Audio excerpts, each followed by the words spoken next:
My mother-in-law is extremely controlling. We had to move to another country. This country ain't big enough for the both of us. Specifically for you. Get out. I, 39 female, met my husband, 39 male, 17 years ago. Instant connection. Butterflies, love. In a matter of months, he introduced me to his parents. I would occasionally take part in his family events, and I didn't see anything wrong. I even thought his parents were caring. I had lost mine long before meeting my husband, so I thought he was lucky to have them and encouraged him to cherish every moment spent together. By the way, this comes from user L to the yeah. And if you want to submit your own stories, go to the r/OKStorytime subreddit. So, boy, was I wrong.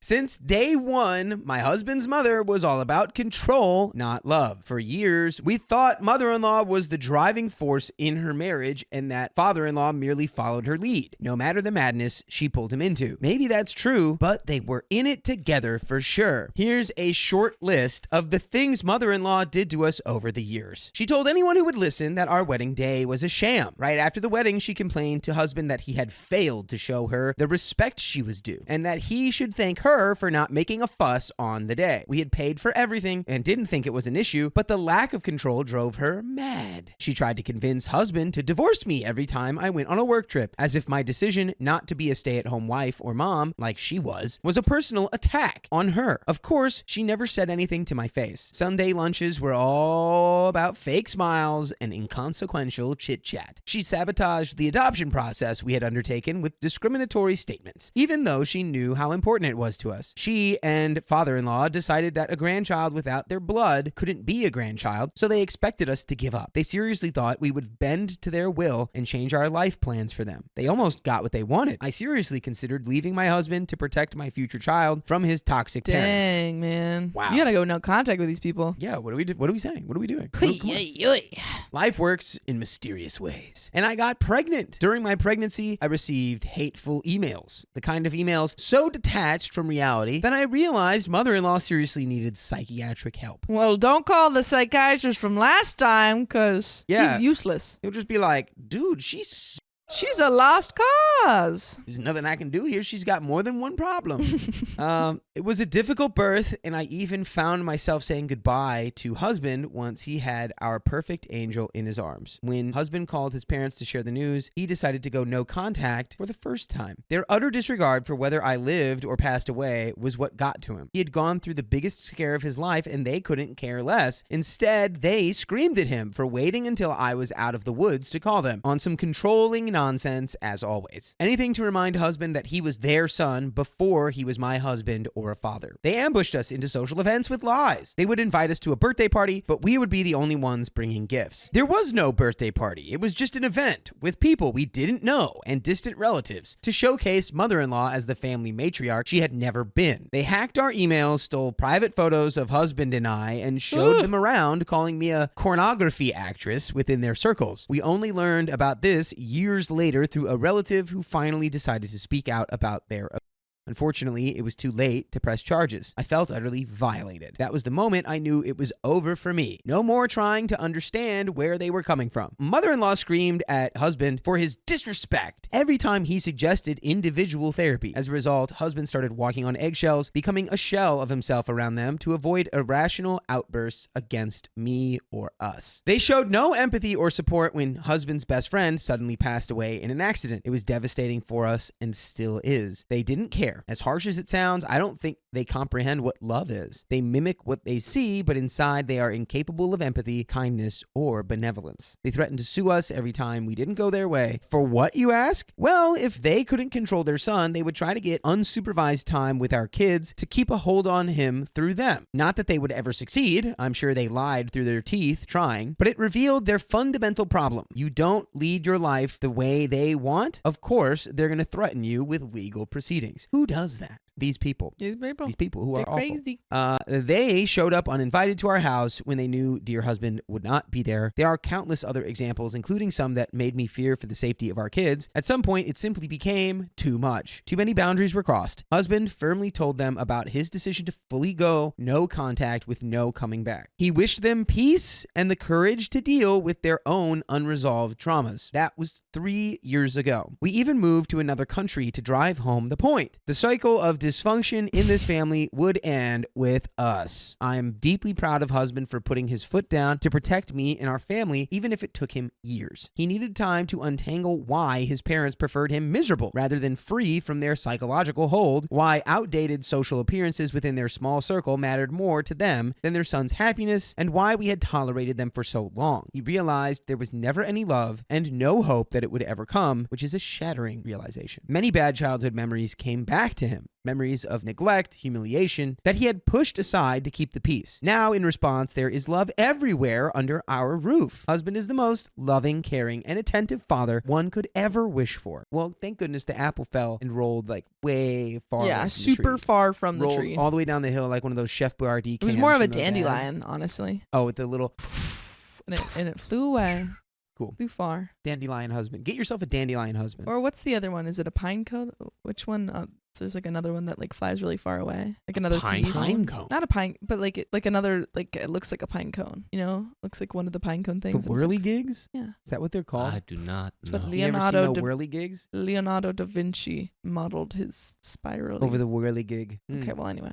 Still, several times out of the year, out of the blue, dear husband receives emails from his mother. Delusional and violent emails. He never replies. I blocked her and father-in-law long ago, changed my email, phone number, and everything else to avoid being used as a pawn in their games. They are over 70, yet the only fuel they need to live 100 more years seems to be hating us. Hating me for daring to escape their grip. Why they never showed this side before our wedding is beyond me. Somehow, a switch flipped on that day. The masks fell off. We are far away from them now, but I can't stop being afraid. They are unhinged. The last email came just a couple of days ago. Husband showed me their words don't hurt him anymore. He's immune to their venom. But for me, their dedication to reminding us that they are there lurking in the corner, planning for a way back in is terrifying. I feel like it will never be over. Well, I mean, you literally moved countries. Yeah. Hopefully they can't get okay. but the whole thing with them hacking into your stuff is scary because, you know, Change your password. change all of your passwords. Get lock everything down. Yeah. Get some sort of security on your computer. How good at hacking are they?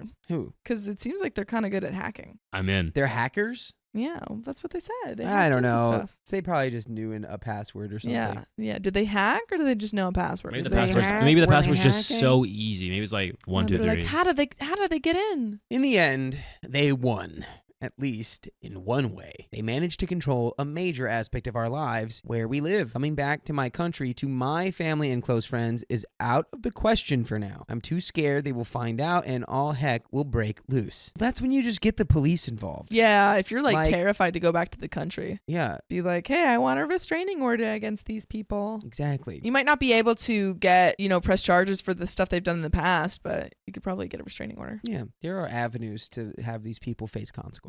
Thanks for letting me vent. I hope this was easier to read than it was for me to write. My heart goes out to anyone dealing with toxic parents or in-laws. Save yourselves. Break free as soon as you can. If not for you, then for your kids. In my experience, the more there is left unchecked, the worse it gets. Yeah, it sounds about right. Yeah, get out of there. It's like when you let people get away with bad stuff, it's like they'll keep doing the bad stuff they're getting away with. No one's going to stop me. That's crazy. We have some comments. Ooh, we have a comment here. Let's read it. Ooh-wee. Comment 1.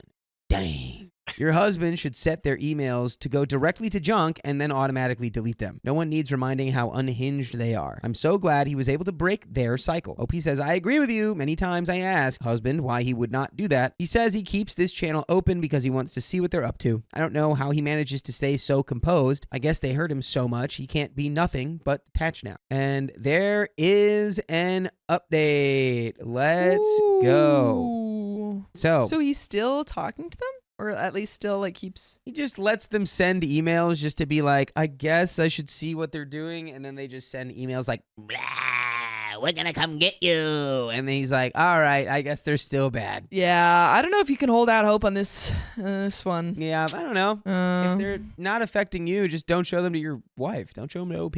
Definitely don't. OP, if these emails are affecting you, don't read them. That's true. Anyway, let's get into it. In my previous post, I mentioned that my mother-in-law would send emails to my husband out of the blue along the year. Emails where she pretends not knowing why husband stopped all communication. Last time his parents heard from him was through a long email in which husband told them that enough was enough. He basically reminded them of most of the bullet points in my previous post, so as to conclude that their toxicity had brought irreversible damage to their relationship based on facts only. They can't deny anything, so they'd rather ignore it. Up to this point, they had a tendency to show up unannounced at our home. This, in addition to their threats of legally defending their grandparents' visitation rights, just to maintain a minimum level of control over husband, since, as you can imagine, they don't care about our children, and catching them in schemes to pick up our kids from school without our permission, made us decide to move abroad. This madness had to stop, and we wanted to start over. We were privileged and lucky enough to get job opportunities in another country right when we needed it, despite the vid context back then. Within a couple of months, we were out. We never told mother-in-law and father-in-law anything since we were no contact. Not when we left, not which country we were moving to, not what we were doing or for how long, nothing. Not a goodbye, since husband felt that his last email was crystal clear and the only goodbye that they needed. We are now more than 2 years later. Last year, mother-in-law emailed husband to casually drop the name of the country and city we were living in. As a reminder, I blocked my in-laws everywhere. Husband deleted all his social media. The only open channel that husband keeps with his parents is email. He never replies. He just wants to read what they're up to. And as some of you suggested in comments last time, now he also wants to document their lies, threats, and harassment. I thought for a second that she was saying that she emailed asking. Nope. But no, she knew where they She were. said, "You're in Belarus, in this city." Who's her informant? I don't know. Is she dude. hacking again? Is she a hacker? She's a freaking hacker. Next time she's going to just send you like geo coordinates. Yeah, of, like, she's your like, I know exact where you position. are. Exactly. What a hacker. Scary. So that time, though, I kind of freaked out. Like, how in the heck could mother-in-law get that information? Why don't she and father-in-law let go of us and do something else with their life? Husband, again, checked everything and asked the rare relatives he trusts and kept in touch with how mother-in-law could end up knowing what country and city we're living in. To this day, we still don't know. And now for the latest update. We live in one of the least developed countries in the world, the UN says. A lot of things are not working here. For instance, I can't say there's a postal service. Heck, the streets are not named. When you want to go somewhere by taxi, you say near X school, behind Y market, by Z monument. So I can confidently tell you that no one in our country of origin knew about our address. Yet the unexpected recently happened. We received a letter hand-delivered to husband. On the envelope, like a stab in our hearts, we instantly recognized mother-in-law's writing. My question is, how do you think mother-in-law pulled this off? Hacking our emails again? But our address is nowhere to be found. Dude, your mother-in-law is like That's insane. Asset A lot of people government are, agencies. So get the FBI on her, man. What? I feel like she must have got some sort of PI because a couple people are like Deirdre Statham said PI, Sophia Colon said PI. I feel like if they don't have an actual address, then she must have done something. This is absurd. She's too good at this. You need to get the UN involved. Yeah. You need to get At this the point. UN. The entire UN involved. You need to The get whole the UN working on this. to prosecute your mother-in-law Yeah.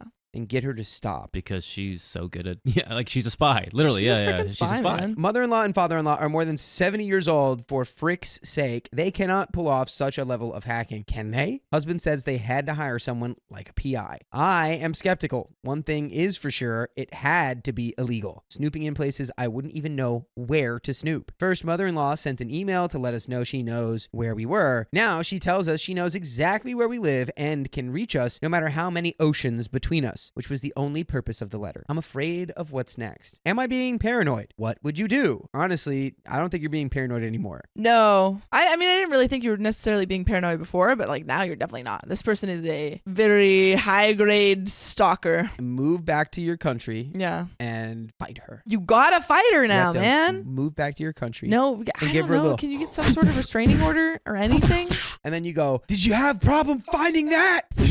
It's And then like, you she'll don't leave you need to alone. come find me because I'm coming to you. I'm going to come find you and give you the old knuckle sandwich for lunch. Yeah. Comments. Okay. Wow. Wow, I'm on one today, folks. Comments. Comment number 1, somebody you trusted told her flat out they believe her lies and gave you guys up to help her fix the family disconnect. Nothing you can do but ignore her BS now. Do you think she might show up, or are you letting your fear of her brew in your life? You are 1 or 2 countries away from her, right? I mean, well, yeah, she literally knows exactly where they are, so she Yeah. could send like in the mail if she wanted to.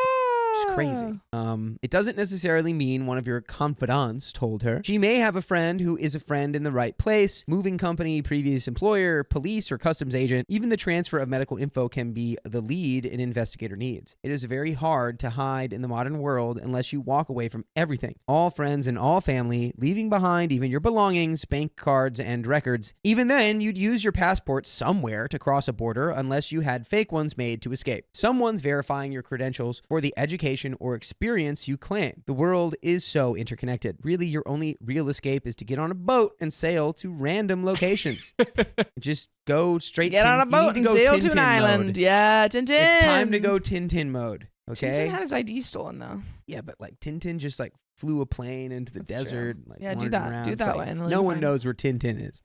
People disappear that way all the time, virtually untraceable except where they land. By the time she gets a line on you, you'll have to set sail again. Oh my God. Why are you recommending that OP just never stops moving? Like, this is you go back to this. She's a 70-year-old woman. She's an old Obviously, lady. it's clear that this is like, dangerous and she's, causing a lot of problems. But can we get some sort of law enforcement? Dude, I'm going back. I'm not even kidding. Like, if this is the case, I'm going back there. I'm showing up at their house and I'm intimidating them. Yeah, it's like, what? I'm flipping the Uno reverse card on them. And then you send them a letter back and you're like, I know where you live and I'm not going to stop. I could be there any moment. You just send them a I'm letter there that right says, now. It says, on my way. And I'm here. And then time it so that right when they read it, you go, knock, knock, knock. And then you're at the door. Yes. Brilliant. And then you go, Or you do I'm crazy. You bite them. Or you do like the cryptic Bite 'em. mail, like from the magazine mail, like you like chop up all the letters. Oh, yeah. You're like, I know where you live. Yeah. Bite them. No. Update. This is update number 2. We have managed to remain no contact despite his parents always trying to reach out and certainly using questionable means to track us and let us know that there is no escaping them. Why they'd spend energy to keep a toxic hold on their son rather than simply respect and love him will always be beyond me. I used to worry about what they'd do next and how to protect my children, but seeing my husband so adamant to keep no contact over the years has somewhat reassured me. In these years of no contact, my husband would even say things like, I don't even know if I'd go to their funeral. Yeah, I don't know either. Yeah. I'd be the one causing their funeral. Yeah, you're like, Okay, well, that's- now you've Honestly, they'll bring the funeral to you. now you found me because you show up to their funeral. Like Dude, a it's just like a like- care package mail drop casket right on your house. Oh, damn. I can't. If someone did this to me, I would have no tolerance for this. Yeah. Like finding where I live after I leave But and like sending a letter to my house. I'm like going back. Like, the son of these monsters needs to go back and handle this. Yeah. I wonder I'm kind of confused what they're threatening. Like just that they know where they live. Yeah, I don't know. It's just like absurd. Yeah. It's just, I'm going to show back up and I'm going to go into your house. I'm going to take all your pens. I'm going to take all your paper. I'm going to rip the router out of your wall. I'm going to bust all your phones. And then I'm going to go back to where I live. Okay. I'm going to go, peace out, mom and dad. Peace out. I'm advocating for violence today. Watch out, everyone. Fast forward to today. His mom wrote to him to let him know that his father had prostatic cancer and was supposed to go to surgery. That having news from his son would boost his morale. I can't imagine his mom lying about this. I told him that he is free to reach out if he feels like it. That it's not because I can't ever see them again, that our children will never see them again. They went way too far with me, that he can't do so. That was I don't know what that was supposed to say, but I think that she was saying regardless of how we feel or what has been done to us, you can reach out to your dad if you need to.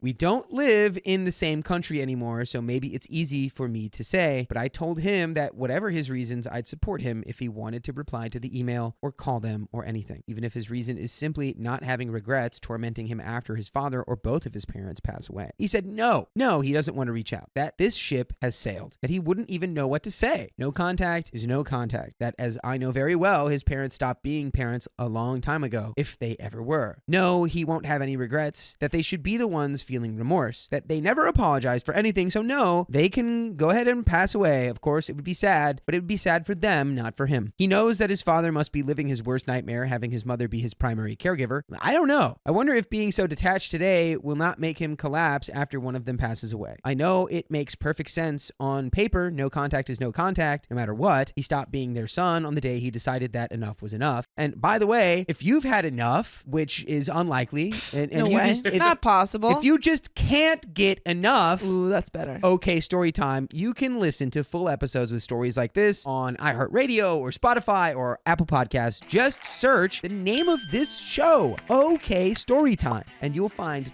1,200 plus hours of stories to listen to.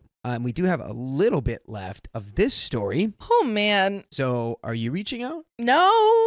Well, You know I'm not today. I'm not today. no. I'm not reaching Because out. I'm thinking about, like, if I was in OP's situation, of course I wouldn't reach out. But, like, from the situation of OP's partner, I don't know what, like, I guess it depends on what he wants from this, like, from reaching out. Like, what does he expect to get from it? You'd probably get nothing. Yeah. You'd So probably it's like, just get your mom what is the yelling at point? you, being like, "You're a terrible son, Yeah. and your father is sick, and you need to come home, and you're bad, and you're terrible." So I feel like sending a letter kind of open. I mean, obviously they already know where you live, so it's already opened a certain line of communication. But I feel like you sending a letter back, or I mean, your partner sending a letter back, kind of opens it both ways, which is not necessarily what you want.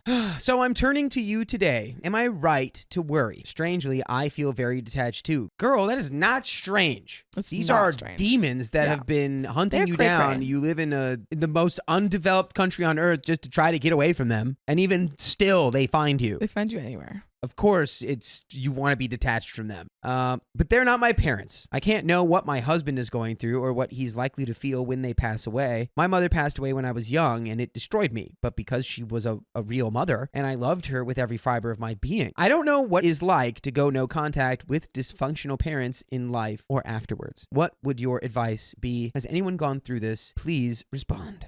Comment, I was no contact with my father for 18 months before his passing. I didn't regret having gone no contact after. Being sick or passing away doesn't change the fact that they are horrible people. Your husband more than likely did his grieving when he cut them off. OP says, thank you for sharing your experience. And I ask if you went to the funeral. I think I dread the day one of them passes away because I don't know if my husband will have a change of heart then and expect me to go with him for support. I sure as heck won't. It would be too hypocritical of me, and I won't be able to pretend that they were good people to begin with and that God took them too soon. Well, you don't have to say that. They're old. Once you go to over 70, it's like God's not taking you too soon. Well, but I think it's like this God's idea just that when you taking go it. to the funeral, you have to be sad and show deference and stuff to the people that are being honored that day. And so just that confusing feeling of not having those emotions towards them. I would go to his funeral. And I would set up like Projector. a little basketball hoop over his casket, and I And would dunk on it? I would move through the line of people going up to the wake, That's and I would insane. like dribble, like spin, and then I would slam dunk. You really are. I think you that just tell casket. them, You you are just tell really on one everyone what today, I'm not happened gonna with lie. these parents, but like you kind of frame it in a different way. You're like, Well, what a better I way? was always so impressed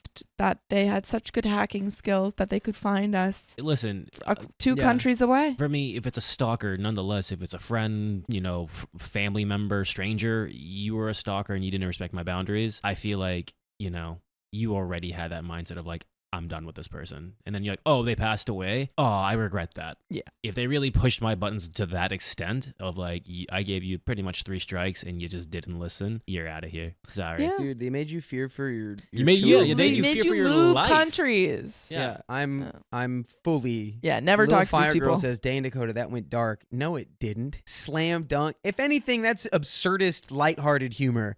A slam dunk everything's- on a little tyke basketball hoop at the funeral On the of grave. your worst stalker. Yeah, Come your on. nemesis. I could get a lot darker than that. Uh-oh. Anyway, let's reply says, funerals aren't for the passed away, they're for the living. If there are people that want to support after one of his parents passes away, he could always schedule something himself to ensure his mother or other parent won't be there. I believe his mother would use the opportunity to berate your husband for abandoning his father and causing his passing. It's happened many times before. Just support him as best you can and try to offer him other solutions that will protect his and your peace. Bingo. And that is the end of that story. Dang, man. A lot happened there. Yeah, stay that away was a from these lot. people. I stopped paying my mother-in-law's rent because of her actions. Actions have consequences. Indeed they do. Something that also this episode has is a trigger warning for physical altercation. I'm Yaz, 36 female, and I married my current husband, Carl, 39 male, less than a year ago. I came to the US on vacation, we met, fell in love, and honestly got married 11 months after meeting. I've been married before, so when I tell you that this is true love, I mean he is my favorite human. By the way, this comes from Yasmin_love on the r/Dusty Thunder subreddit. And if you want to submit your own stories just like this, go to the r/OK Storytime subreddit. I'm Matt. I'm Dakota. We try to give you our best advice, but we haven't experienced most of these situations ourselves. So if you have, give us your take in the comments. Let us know what you've done and what you would do. His mother, on the other hand, let's just call her Karen, is more than a piece of work. For context, she raised Carl by herself after his father passed away when he was 3 years old. She had a daughter, but she passed away around 1996. I understand her attachment to him to some extent, and I've never gotten between them. That said, he never brought home a girl until he met me.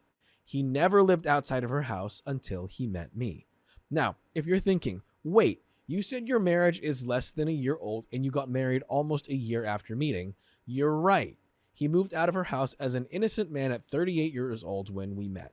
She threw a fit when we moved in together, and she said he was going to abandon her. Then, while we were setting up our first apartment, she came by and demanded he take her to some game night he had promised to attend. He went with her, but he told her he didn't like the way she did that, as she was rather rude towards me when she demanded he come with her. Long story short, they went, she got mad, fell on her then 75-year-old behind, and I had to drop everything to be by her side since my husband is on the spectrum and was overstimulated and couldn't handle the hospital chaos. Dang, this is really unfortunate because it just seems like clearly like mother-in-law needs like some therapy.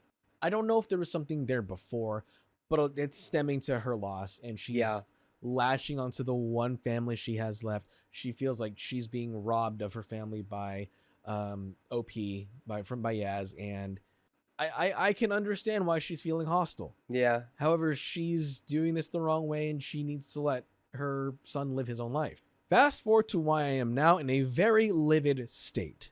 My mother came to visit me for a few months. When we were taking her back to the airport, Karen decided she wanted to come along to get out of her apartment for a while, as it was about 4 hours round trip to and from the airport. During the drive, Carl made a driving mistake. He's a new driver, and unable to handle his emotions, he was being really hard on himself. My mom attempted to say something supportive, and he snapped at her. I was offended by that, but he immediately recognized it and apologized. I didn't want to talk about it then, so I just said no comment and kept quiet the rest of the journey. He misinterpreted my response and kept bugging me to talk to him. After we arrived at the airport, Karen said we should quit acting like children. Carl snapped and said he isn't a child. She followed up by saying she wasn't just talking about him and asked how many times he had to apologize. At this point, I was really upset at her meddling, so I asked him to address it. He spoke to her privately, and her response was that he wasn't her boss and she'd say whatever she wanted. Now, I was pissed and felt like he couldn't handle tough conversations with his mother. However, she had involved me in her rude comments before, so I decided I'd say something myself. When we were almost at her apartment dropping her off, I told her I'd like to say something. I explained that what she did back there was rude and inappropriate, and I asked her not to do that again. She doubled down. She said that if I weren't acting like such a kid, she wouldn't have to say anything. I told her that I didn't think she understood what I was saying. This was a marriage, and I was setting a boundary. She would not speak to me like that again and would not butt into anything my husband and I had between us. She asked what I was going to do about it and said she would say whatever she wanted to say. You just gotta love that. It's just like, so I'll do whatever I want. And then it's like, wait, I have consequences though? It's so funny that she's mad at them for being childish when she's being worse. She is the child in this scenario. Straight up. I told her I said what I said, and if she continued to cross the boundary, her actions would have consequences. This is a real FAFO moment. Yes, that's right. She cursed at me, called me names, and said Carl was her son. I cursed back and told her not to disrespect me in my own car. By this time, Carl had pulled up to her apartment, so I told her to get out of my car and that she was no longer welcome in my home or my space until she learned some respect. She refused to get out and told me to make her. I got out of the car and went around to open the door, telling her firmly to get out because by this time I was seeing red. The situation escalated when she became aggressive and started yelling and gesturing wildly at me. In the chaos, she ended up with some minor bruising on her hands. She has AFib and is on blood thinners, so she bruises easily. Carl was trying to calm the situation down and keep the neighbors from calling the police. Even after we got home and Carl called her to tell her he didn't appreciate what happened, she insisted I had attacked her. Since this happened yesterday, Carl has told her she's no longer welcome in our home and she's not permitted to talk to me or come near me, and she'll only get dutiful check-ins from him, but no hangout movie dates or company because he's disappointed in her and disgusted by her behavior. She FO'd. She She found did. out. And Carl- again, it's just Carl sad stepped up. because clearly she like is just kind of, she's hopelessly like attached to her son because Yes. of things that have happened in her past, and she just needs to work through that to create a healthy connection there. Mhm. But she seems very stubborn. Her response was that it was fine as long as her rent was paid, and she asked him not to cut her out of his life if he didn't want her to go to an empty grave, making him promise to visit her. Today, I found out that this woman has been telling everyone that I hurt her. I got so mad, I called her and left a voicemail asking her to stop and reminding her that the apartment she lives in, I was the one who took her to sign up for it. It's elderly housekeeping and government assisted, so she pays under $200 for rent versus the $600 she used to pay out of her small Social Security checks. I reminded her that I spent over 2 hours on the phone for her with customer service when she moved in, making sure to talk to a supervisor to fix her TV and phone connection for her comfort. I told her she was ungrateful and that while I didn't want to talk to her either, she should stop spreading lies. She called Carl and told him that if I ever called her again or left another message, she was going to have me arrested for pesterment. She knows I'm currently going through an adjustment of status after my marriage, so I can't have any negative reports on my record or it will mess up my process. By the way, nothing's going to mess up your process if you listen to full episodes just like this on Apple Podcasts, Spotify, iHeartRadio, or any of your other favorite podcast platforms, and just search up OK Storytime. There's a little bit of an update, but let's talk about this. We got to talk about this. Yeah, no, it's really, I think, unfortunate that it just seems to be escalating on both sides, and Mm-hmm. I think, she's she's like 75. She's probably set in her ways, Very much so. and I think There's probably, considering her age and her behavior, there might be some prejudice against OP because OP is not from whatever country they're in. could So be. there could be some aspect of that. It's wild to me that she's so willing to ruin OP's chance at living in this country, like mess up her life and her son's life and their marriage Yeah. over something so small Which and I petty. doubt she'd be able to do, because it's like a phone call to someone who's like spreading actual lies about you. It's like, I know it could complicate the process, Yeah. but like, it's crazy. It's just, I think probably moving forward, Carl's gonna have to be the one to handle this. But yeah, she honestly, she just needs help. She It's needs a unfortunate. hobby. She needs friends. She needs a cat or a dog. She's Some anything goldfish. besides just her son. Some lawn shrimp. Yeah, some critters, just some creepy crawlers, perhaps. All right. Here's where my pettiness comes in, though. Carl isn't the one who pays her rent. He doesn't even know the login information. I decided that I'm not paying her rent anymore, nor am I giving Carl the login info. I told him to tell her that I will no longer be doing her any favors, so she should start putting aside her money to cover her rent because we are a unit and his money is my money too. My family is telling me not to do that because at the end of the day, she's still his mother. But I feel like it's the only thing I can do to let her see the seriousness of her actions. I am so hurt by the whole thing that I'm fuming. I told Carl today that I feel like I might have to leave him and let her have him in order to be okay again. The fact that she has put her hands on me and then manipulated the whole story makes me hate her. And I don't want to be with him and hate his mother, so this is hard for me. So, Reddit, I will take my judgment. Am I wrong for choosing to stop paying my mother-in-law's rent? And we have the comments. Honestly, gut check, I feel like it is not necessarily like wrong on principle, but like in terms of like what's going to make your life easier or smoother. I feel like it is just going to create more friction and more heat. There is that aspect of it. All right, so comment 1. Have a sit down with your partner and both of you figure out how you're going to proceed from here. Not having her at your home if she can't respect you or around you when she behaves badly is a fair thing, but you don't need to get petty. Sit down and do the budget together, your funds and his funds, and how his and your debts are paid. What's left over from each of your salaries is your own money. If he wants to pay his mother's rent from his fund money, then that's a him thing. Give him all her information he needs and let him figure it out. His mother, his action plan going forward. Block her and let him figure it out. If he does not enough, well, that's not your problem. If he does not want to pay her rent, then it's not your problem either. And this story is no longer your problem because that's the end of it. There's no more updates. I think that's kind of the right move, though, is you're going to have to sit down with your partner. It's not really a unilateral thing you can do. And it be like cool and smooth, I guess. Like, because I mean, as much as Carl is on her side for now, if things get really bad with his mom, like if she gets kicked out of the housing, if she doesn't have the funds for like groceries or to get medical care or something, if something happens because of this decision, as much as she may have deserved it, Carl is always going to, in some part of him, possibly blame you for it. Right. Because it's still his mom. Yeah. Like, and then it's like, imagine she loses that housing and now now she has to live with y'all. Like, oops, you just played yourself. Yeah, that could end up happening. So, yeah.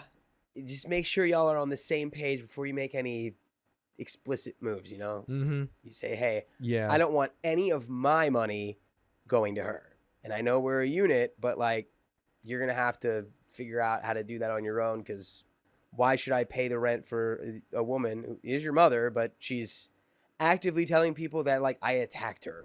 My mother-in-law falsely accused me of stealing thousands of dollars from her. So now you got to actually steal it. Yeah, if she's already accused you, might as well do it. Yeah, might as well benefit. I, 33 female, have been with my husband, 32 male, for 10 years. It's been wonderful, and while we have been through tough times, we have always come out stronger than before. The story is long, and I like details, so please forgive me. You're forgiven. By the way, this comes from Cobbler Recent 9483 on the OK Storytime subreddit. So my brother-in-laws and husband share the same biomom, and they are relatively close and involved in each other's lives. My husband's biomom is not a great person, but this story is actually about his stepmom. For simplicity's sake, I will just call her my mother-in-law. My father-in-law, 60s male, is the type of person who cannot bear to be single. He's been married at least 4 times and has always moved into his new wife's house, whether it is in a totally different city or not. Unfortunately, he is also the type of person to take on elements of his new girlfriend/wife's personality in order to maintain the relationship. He will change his likes and dislikes, avoid certain foods, music, movies,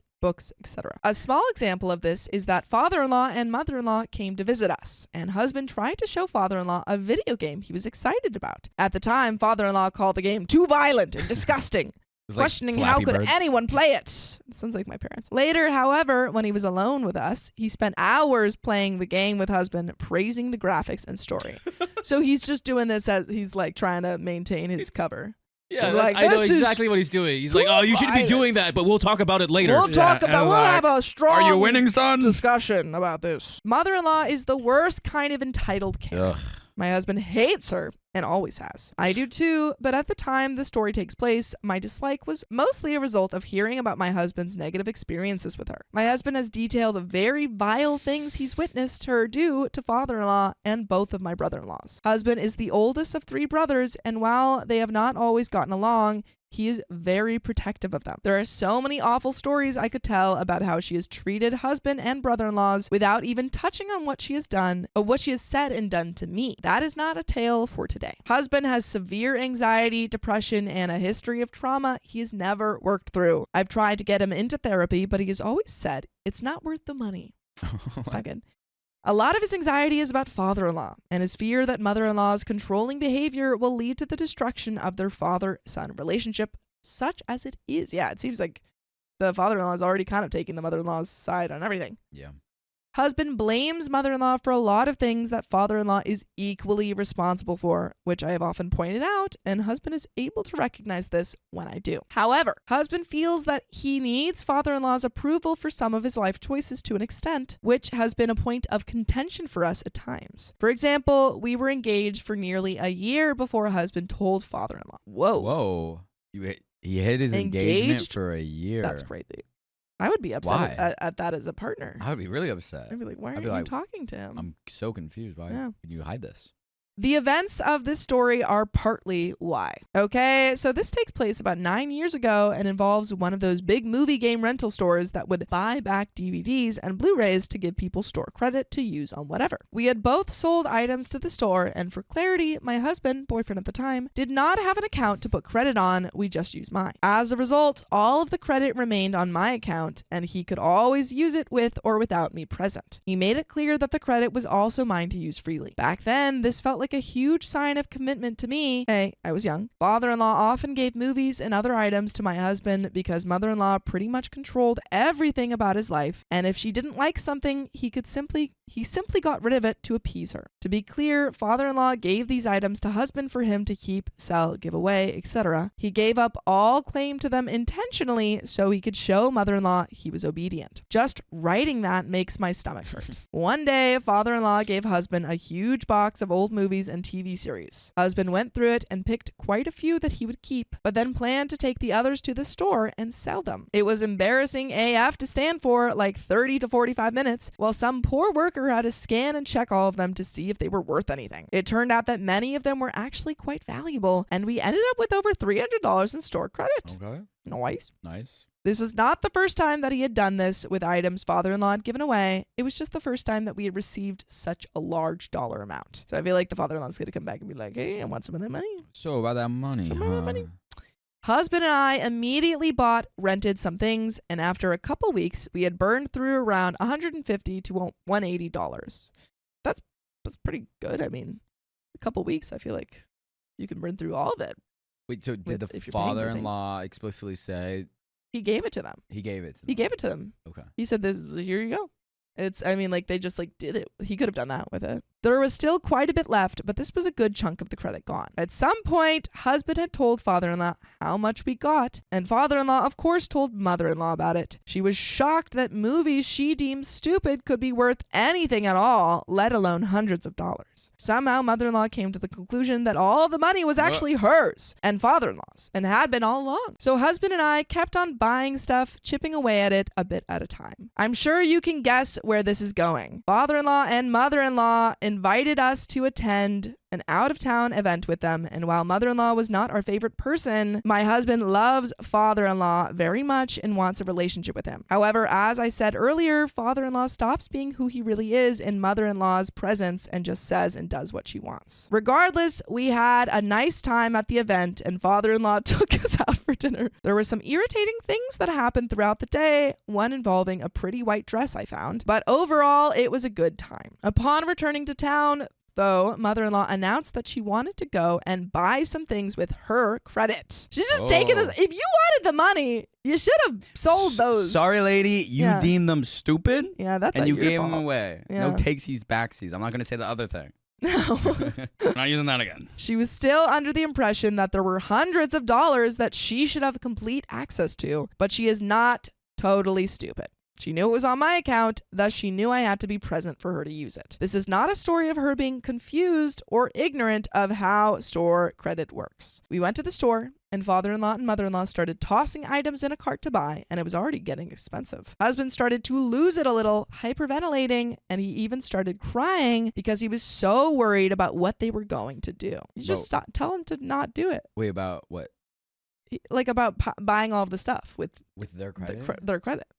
Why is he doing it if he's crying about it? Yeah, don't let them do it. The entire thing was so insane to me because A, the movies weren't hers to begin with. They were father-in-law's that were then given to husband because she didn't want them. B, we did not receive actual money for them. We got store credit for a place that she rarely, if ever, went to. C, she was fully aware of the fact that the credit was on my store account. Now for a little explanation about what happened next. I have to get pretty personal. I experienced a very traumatic childhood and things happened to me that no one protected me from, even when they could have. As a partner/wife, I have always felt the need to shield my husband from things if I feel that I can protect him. This is something that I am working through in therapy, and I know it is a problem. However, at the time this story takes place, I was so deep in this protective mindset, I couldn't see beyond the instinctual need to save him. So, as many of you have guessed, I told husband to tell father-in-law and mother-in-law that I used the money and bought books for my mom because I honestly thought they wouldn't react as badly if they believed it was done as a gift and not out of selfishness. This is not what happened.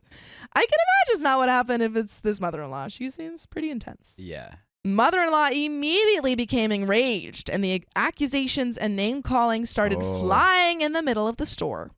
Having experienced trauma myself, I was triggered by this and completely froze. It seems like they're both reacting pretty intensely to this, like OP and her husband. Like OP's husband's hyperventilating, crying. Oh, sorry. Opie's husband was crying. I thought it was the father-in-law. No. It was OP's husband. Got it. OP's husband's crying. Now OP's completely frozen. It's like, how can you not see that you're traumatizing these people on the mother-in-law side? People don't care. People are so in their own world and that you can't see how justified you're in their affecting. anger and their response that when people are being actively damaged in the moment, they're oblivious to it, or they just don't care, or they want to experience a reaction from them. Yeah. I couldn't move, react, or defend myself at all. They purchased some of the items, using up most of the remaining credit, and we left. On the way out, she was whispering furiously to father-in-law, and all I heard was, "She stole all that money, and she's a liar and a bee," Jeez. among other colorful comments. Wait, so OP said, I used the majority of the money on my mom. On my mom to buy books. That wasn't true. It wasn't true. But they still tried to buy things with it, so they would have Yes. seen that. It's still they're because saying where did the money because so they've they already used spent it for themselves. Yes, they've already spent some of the money Yeah. on OP and her husband. And so basically she was saying that like she thought, oh, maybe it would be okay if I just said it was like for a present or something. Yeah. But it wasn't. She was not stupid. She knew she couldn't do anything to me. She was just trying to turn father-in-law against me. And of course it worked. Father-in-law spent the next year trying to convince husband to leave me, and I don't even think he even remembered why, honestly.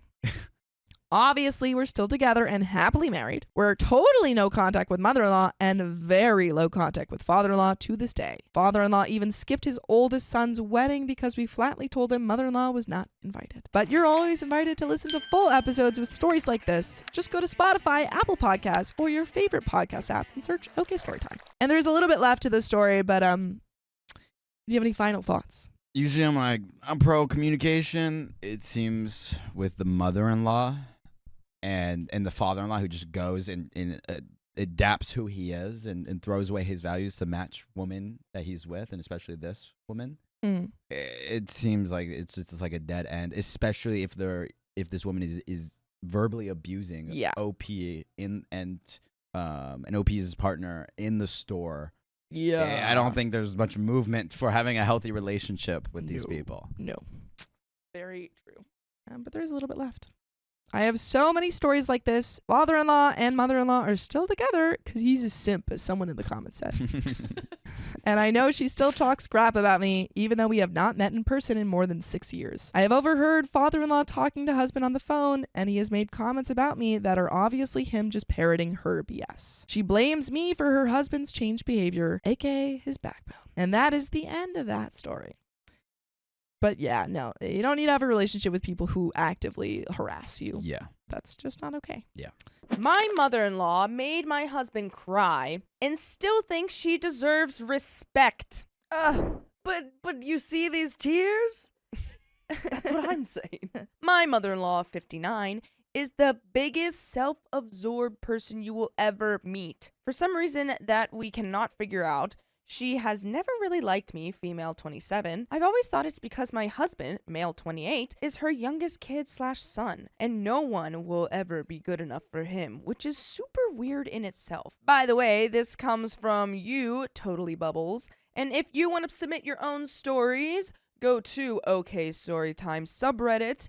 I am Savannah, And I'm Angie. and we're here to give you some good advice, goofily, but we don't have all the answers. We are not professionals. We only say what we would do in the situation, so let us know what you would do in the comments. As OP says, she has 3 kids, a daughter and 2 sons. Her and her daughter had a falling out and stopped speaking for a few years because of how bad my mother-in-law is. I am incredibly close with my mom and my siblings, and she has shown time and time again how jealous she is of my relationship with my mom. My mother-in-law has always been terrible. But the first thing she did that really started all of this was when we moved to Florida a few years ago. First mistake was Florida.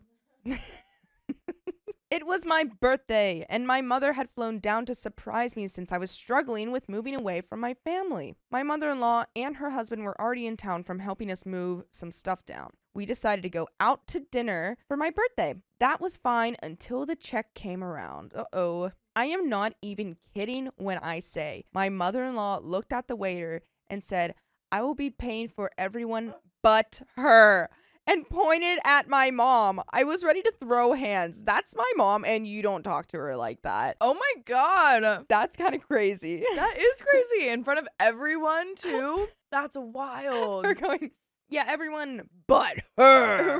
Right. Not this one. Like, Oh my crazy. god. Crazy to just be like, yeah, no, we're not Yeah. her. That's wild, dude. But my mom said, I don't think so. I will either pay for this whole table or I will pay for just me and my daughter. My mom and her have not spoken since. Oh, it's been 4 years.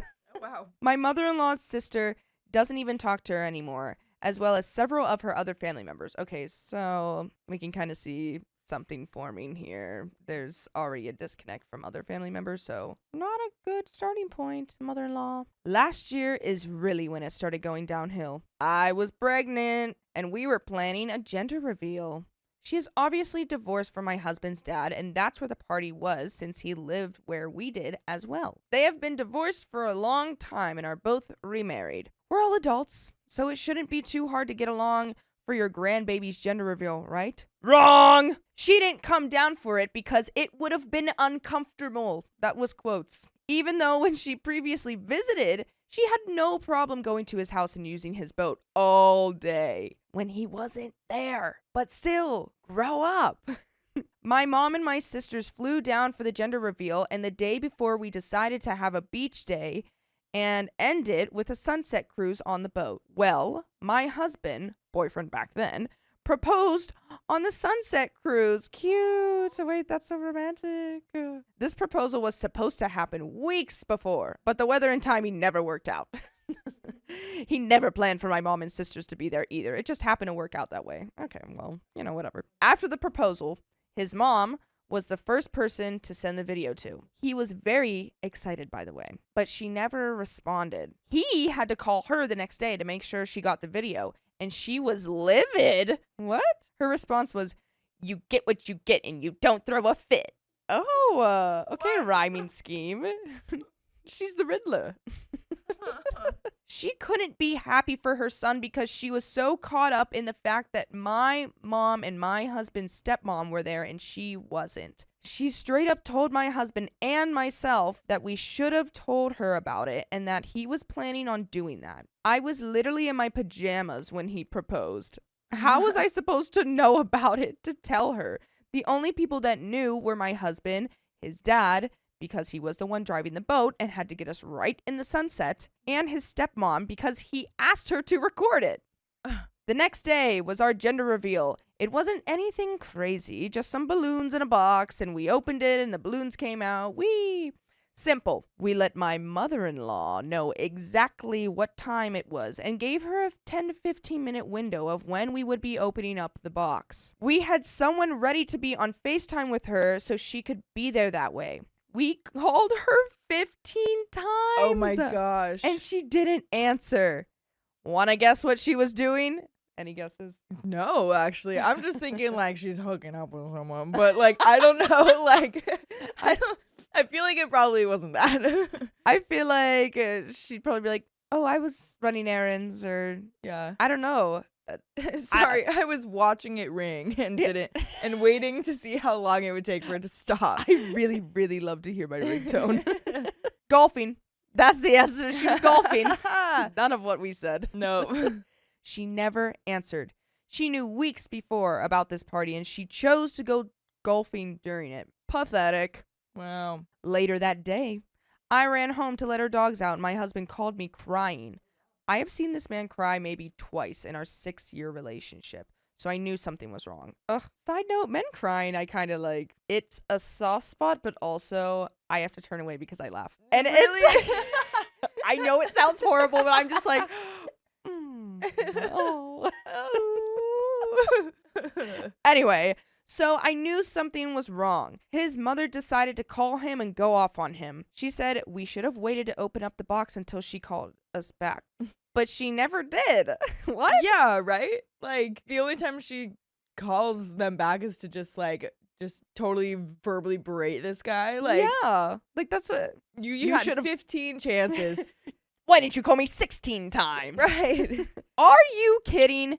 She didn't call back until at least an hour after we opened the box. My blood was boiling. If my mom wasn't able to fly down, she would have been on the phone way before we opened the box to make sure she didn't miss it. What were we supposed to do? Make all the guests who were actually at the party wait for her to call back? I don't think so. Now, every time I think of what was supposed to be one of the best weekends of my life, all I could think about is her and how she made her own son cry on his big weekend. She never reached out to me to congratulate me on the engagement, rude, or the gender reveal, rude. Things were obviously weird after that, and about a month later, my husband tried to mediate a phone call because he was obviously upset with what happened. Her husband did all the talking, and it literally sounded like he was holding a pew pew to her head to make her say sorry. Wow. Literally, that's all she said. Not even an I'm sorry, just sorry. There's a difference. 100%. Yeah. Especially in like this kind of situation where she's already not doing nearly enough to show up for her son. Yeah.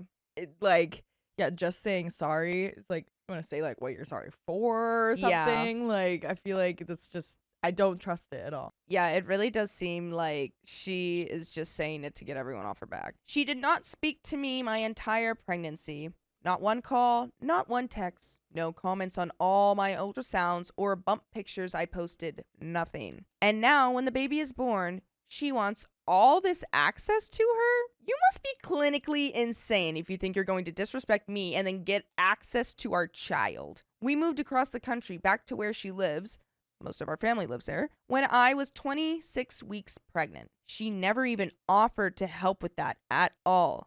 She came to the hospital the day after our daughter was born. She didn't even say hi to me when she walked in the room or ask how I was feeling after the C-section. When it was time for me to breastfeed, she threw a fit when I asked her to leave the room. She has come to our house several times since our daughter has been born, and it's so awkward and uncomfortable. She doesn't even say hi to me or try to talk to me. She came to visit once when our daughter was about a month old. She's 8 months now. And I spent the entire time crying in her room because I was so mad and angry at the thought of her even holding our daughter after she walked in our home without acknowledging me or asking how I was doing. That is crappy. For sure. I don't like this mother-in-law. Not at all. We have seen her several times since, and it's like she doesn't even want to attempt to repair what is honestly past this point of repairing for me. By the way, you can repair your life by listening to full episodes with stories like this. Just go to Spotify, Apple Podcast, or your favorite podcast app and search OK Storytime. There's also an update, but do you have any thoughts? I mean, yeah, boo. Boo to this mother-in-law. Boo, mommy, no. Yeah, it's like she just doesn't have any sort of concept on, I don't know, like how other people's emotions work. Like, Yeah. not at all. She's not being considerate of the mother of her grandchild at all. Never has been. Even her own son, she's been disrespectful towards. It's like, kind of like the last story you read. It's like, if you want to have a good relationship with your grandson, you have to have a good relationship with their parents. Yes. You know, like it's just, you gotta. All right, here is our update. I stay at home with our daughter, and she has made several comments like, "What do you do all day? Just watch TV? And it must be nice to just sit around all day." My husband has stuck up for me several times. I love my husband so much, but he is a very passive-aggressive person and hates confrontation. He is just the happiest person I have ever met, and he just wants everyone else to be happy as well. I know that it's his mom, and I don't want him to resent me when we cut her out of our lives, but I just don't know what to do at this point anymore. I can't continue to get treated like this and still be okay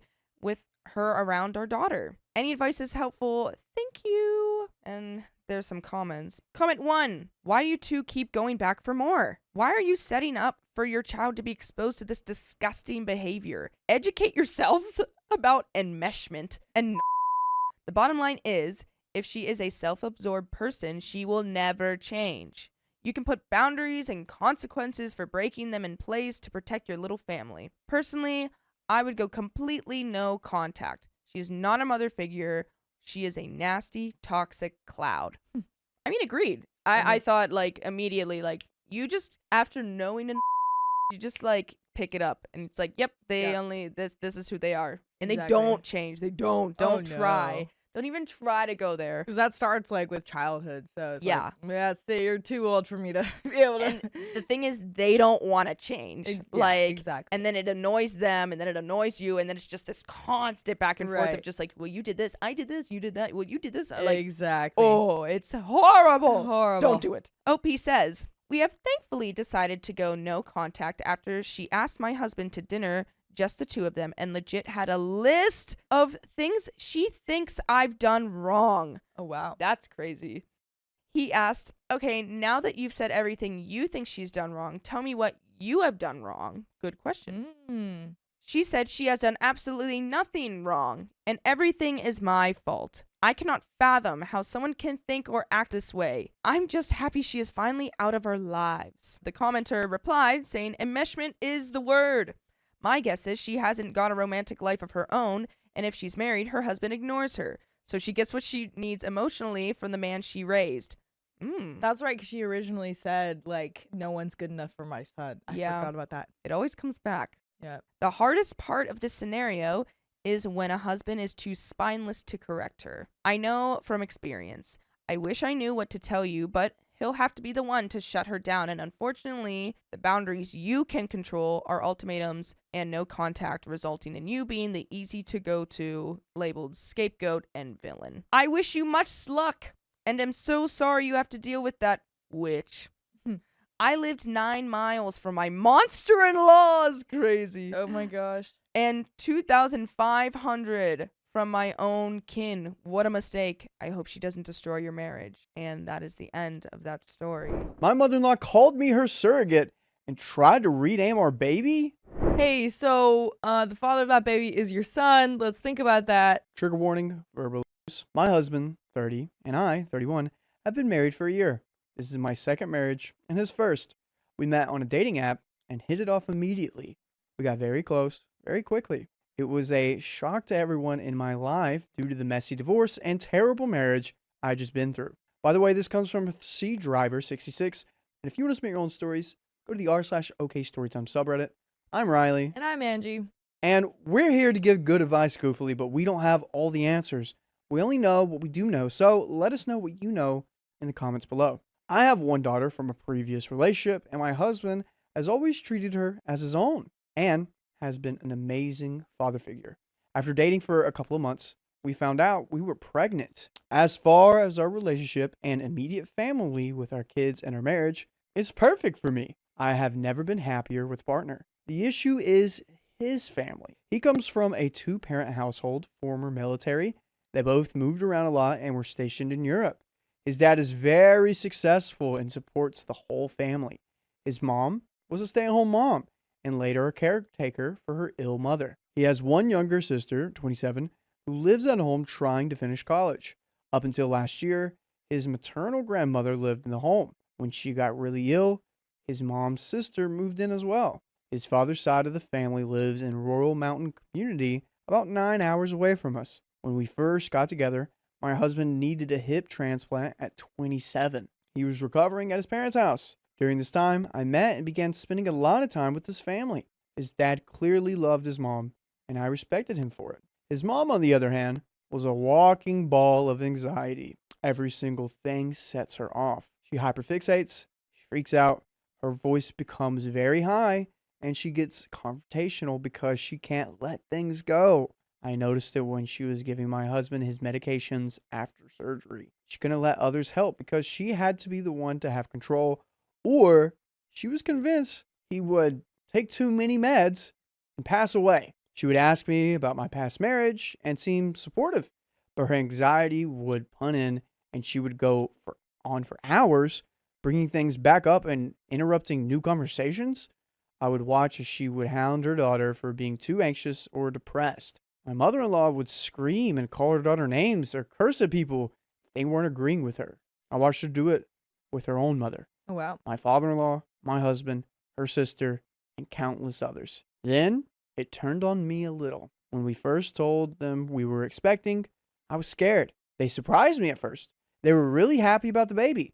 This whole family was so supportive verbally in the beginning. My mother-in-law would ask daily what her grandma name would be. They checked in, asked about our future, and encouraged us to buy a home. We moved in with my mom so she could help us with the new baby and my older child. It also allowed my husband to bond with my family. My first child has autism. I have a lot of medical issues, and my pregnancy with my second was very hard. There was a high risk of losing the baby for most of my pregnancy, which was incredibly stressful. His family knew this, and his mom's anxiety and some internal biases began to show. It started with questions about autism. I let them know that my second was at higher risk for autism since I already have one with the condition. My mother-in-law and father-in-law would insistently ask how I would know if my youngest would be autistic or potentially just copying their older sibling. I had to get research from my doctor and have my daughter specialist talk to them because it was super invasive and stressful. They were also too afraid to babysit my older child on their own since they don't understand autism. It hurt that it didn't seem like they were fully accepting her, but then they would buy her gifts and ask about her.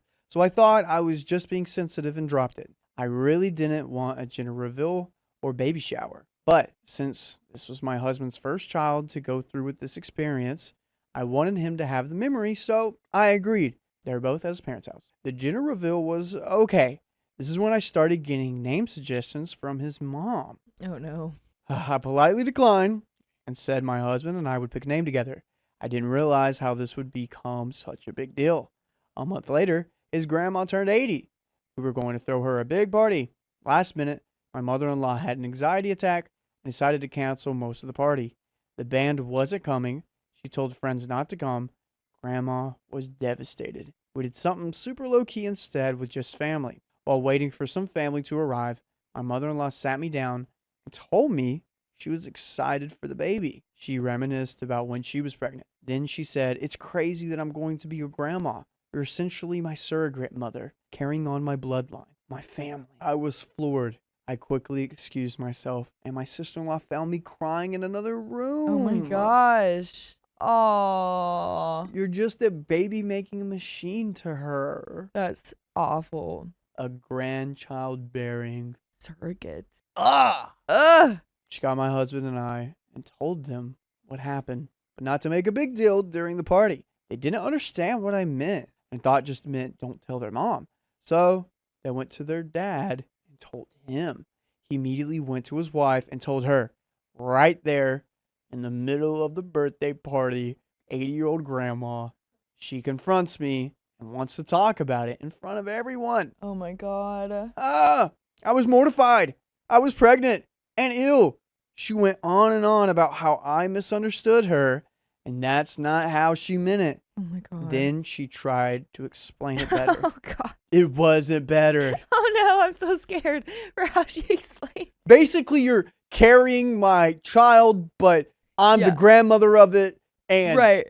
you're somehow a surrogate in Yeah. this situation. It's just so beautiful that like our bloodline is so important, and now you're carrying my son's DNA, and you can create another one of him.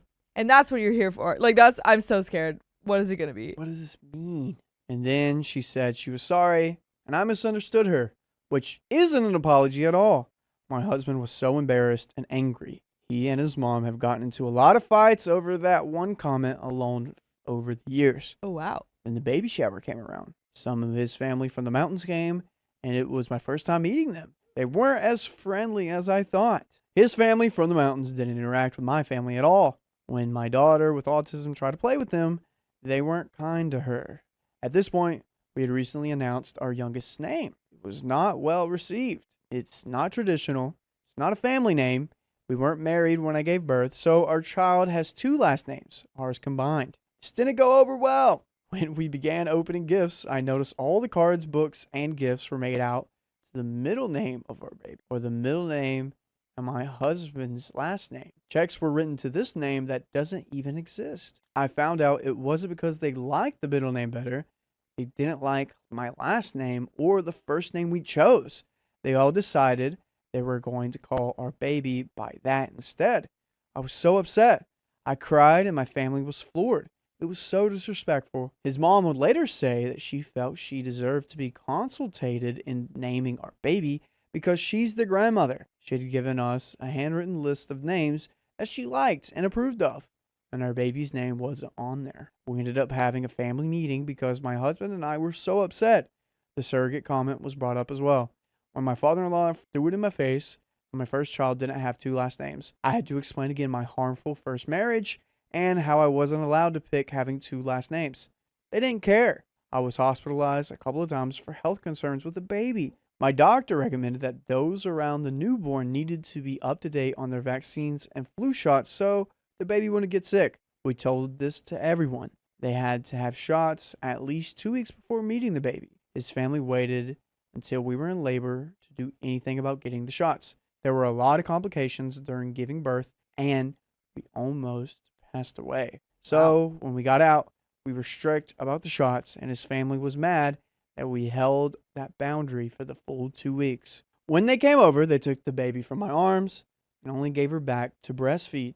My mother-in-law tried pressuring me into giving formula in bottles so she could feed the baby.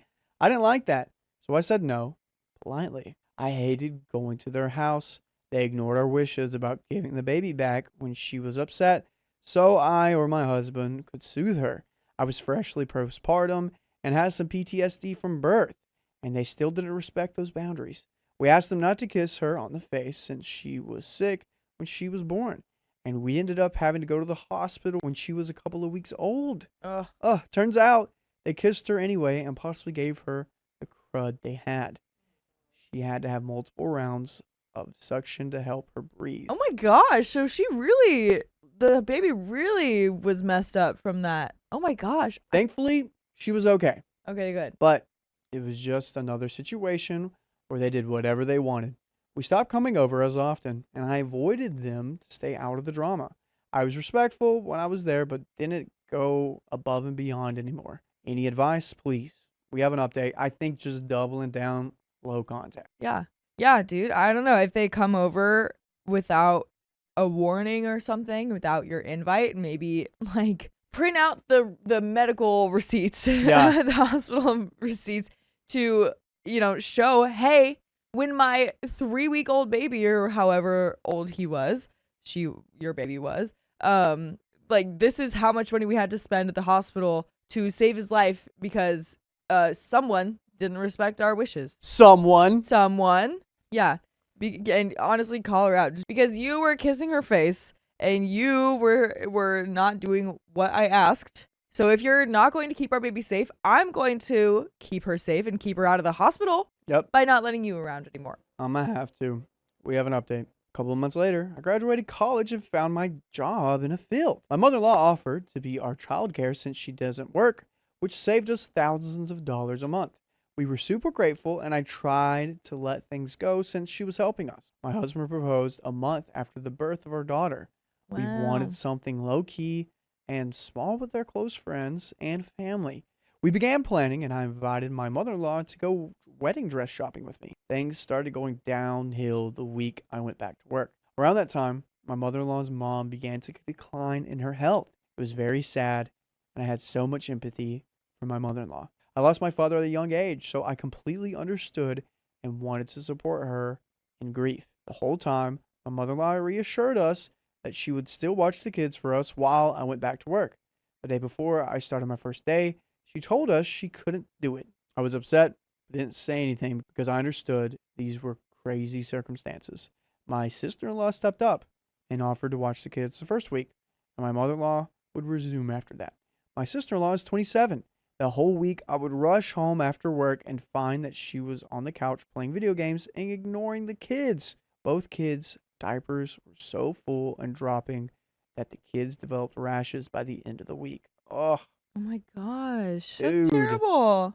27 playing video games? Come on. Bro. I told her time and time again she couldn't let it get that bad. My husband and her got into a big fight about it. To this day, over a year later, we don't let her watch the kids unsupervised. The following week, my mother-in-law's mom passed away. She'd been sick for years. It was very sad, but we were prepared as best as you can be. My mother-in-law kind of spiraled. She tried watching the kids, but it was too hard. She continually expressed how she didn't know what to do with my oldest since she isn't normal and has autism. She got to the point that she offered to watch her only biological grandchild and would cover the cost of childcare for my oldest daughter. I was so upset. That was a dagger to the heart. I hated the blatant favoritism, but I didn't want to make it worse, so I made arrangements and sent them the prices for childcare. Well, it was expensive, so she didn't want to pay it, but also didn't want to watch her either. It ended up being negotiated that she would watch her 3 days a week, and I would outsource to a family friend to watch my older daughter twice a week, and we would cover the costs. This was all happening while our wedding was quickly approaching. I gave all the details to the family about where to go, what time, and dress code.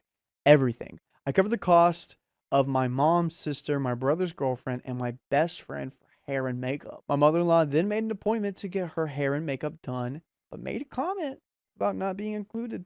I was confused because I had offered months beforehand and she never got back to me, so I assumed she didn't want to.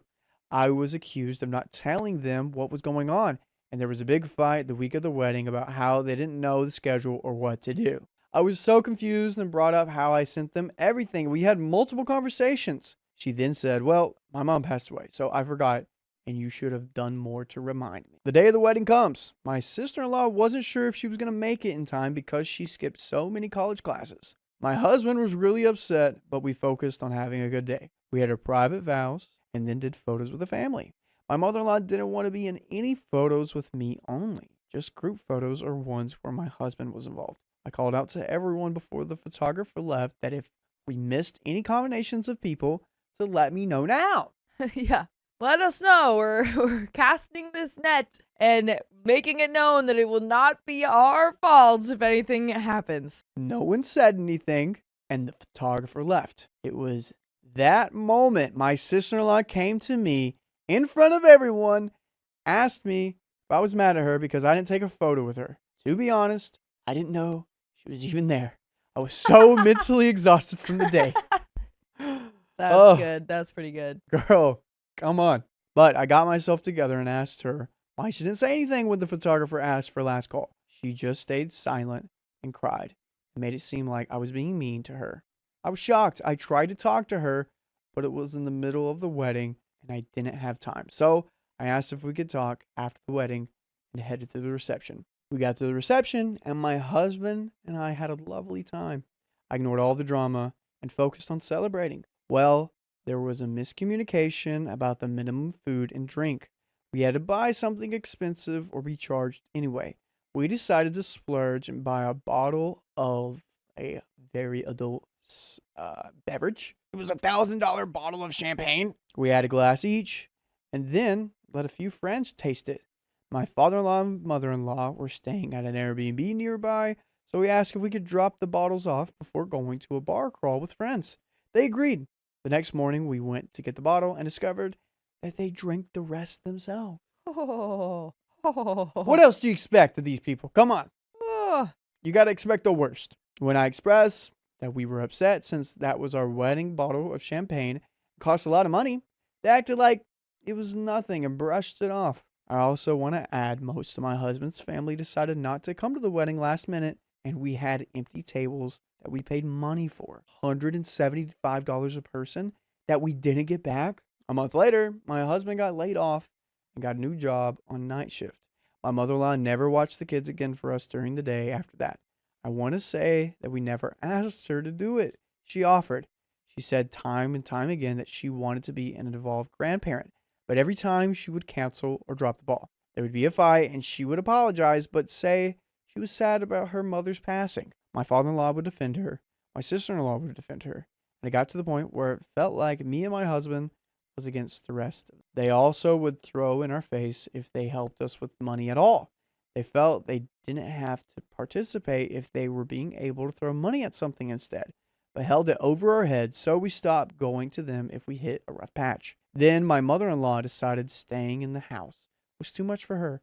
She started going on 1 to 2 month long vacations every other month for a year. We never knew when she would be in town or not. She would get back and talk all about the great time she had. My husband and her got into arguments that she basically bailed the first year of her only grandchild's life, but she again threw her mother's passing in her faces. While they were on one of their vacations, we didn't tell them to put in an offer to a house. We didn't ask for anything from them or help with closing costs. We thought they would be happy since they had been pressuring us to buy a home for 2 years, but we could tell that they felt some type of way about being left out of the process. Through this, we discovered that my father-in-law likes feeling needed financially, and it makes him feel good to help or have that power over his kids. Okay, I get the helping part, but stop holding that over people. What the heck? Dude, yeah. Like, what about the... I'm sorry, what did you say about having the power over your kids? Hey, remember those earrings I bought you the other day? Yeah. I bought those for you. Okay. Don't forget that. I got that. Remember that necklace too? Yeah. That white one? I got that. Cool. Everyone, I got that for her. Yeah, big red flag. That really Big. takes the joy out of the present. Absolutely. A present is something you give without any Uh-huh. sort of like Strings attached. or string anything. attached or anything you want back. Yeah. Expectations from it. Yeah. Now you owe them something in return. Yeah, they're like, oh, give us a big thank you. Kiss our feet every time you see us. Right. It's like, I'm just going to give them the necklace back, actually. We bought the house and they never came over. They expected us to put both kids in the car to go 30 minutes away to their house every week. Their house isn't baby or kid proofed, and things get moved or broken and they get upset. So we don't like to go.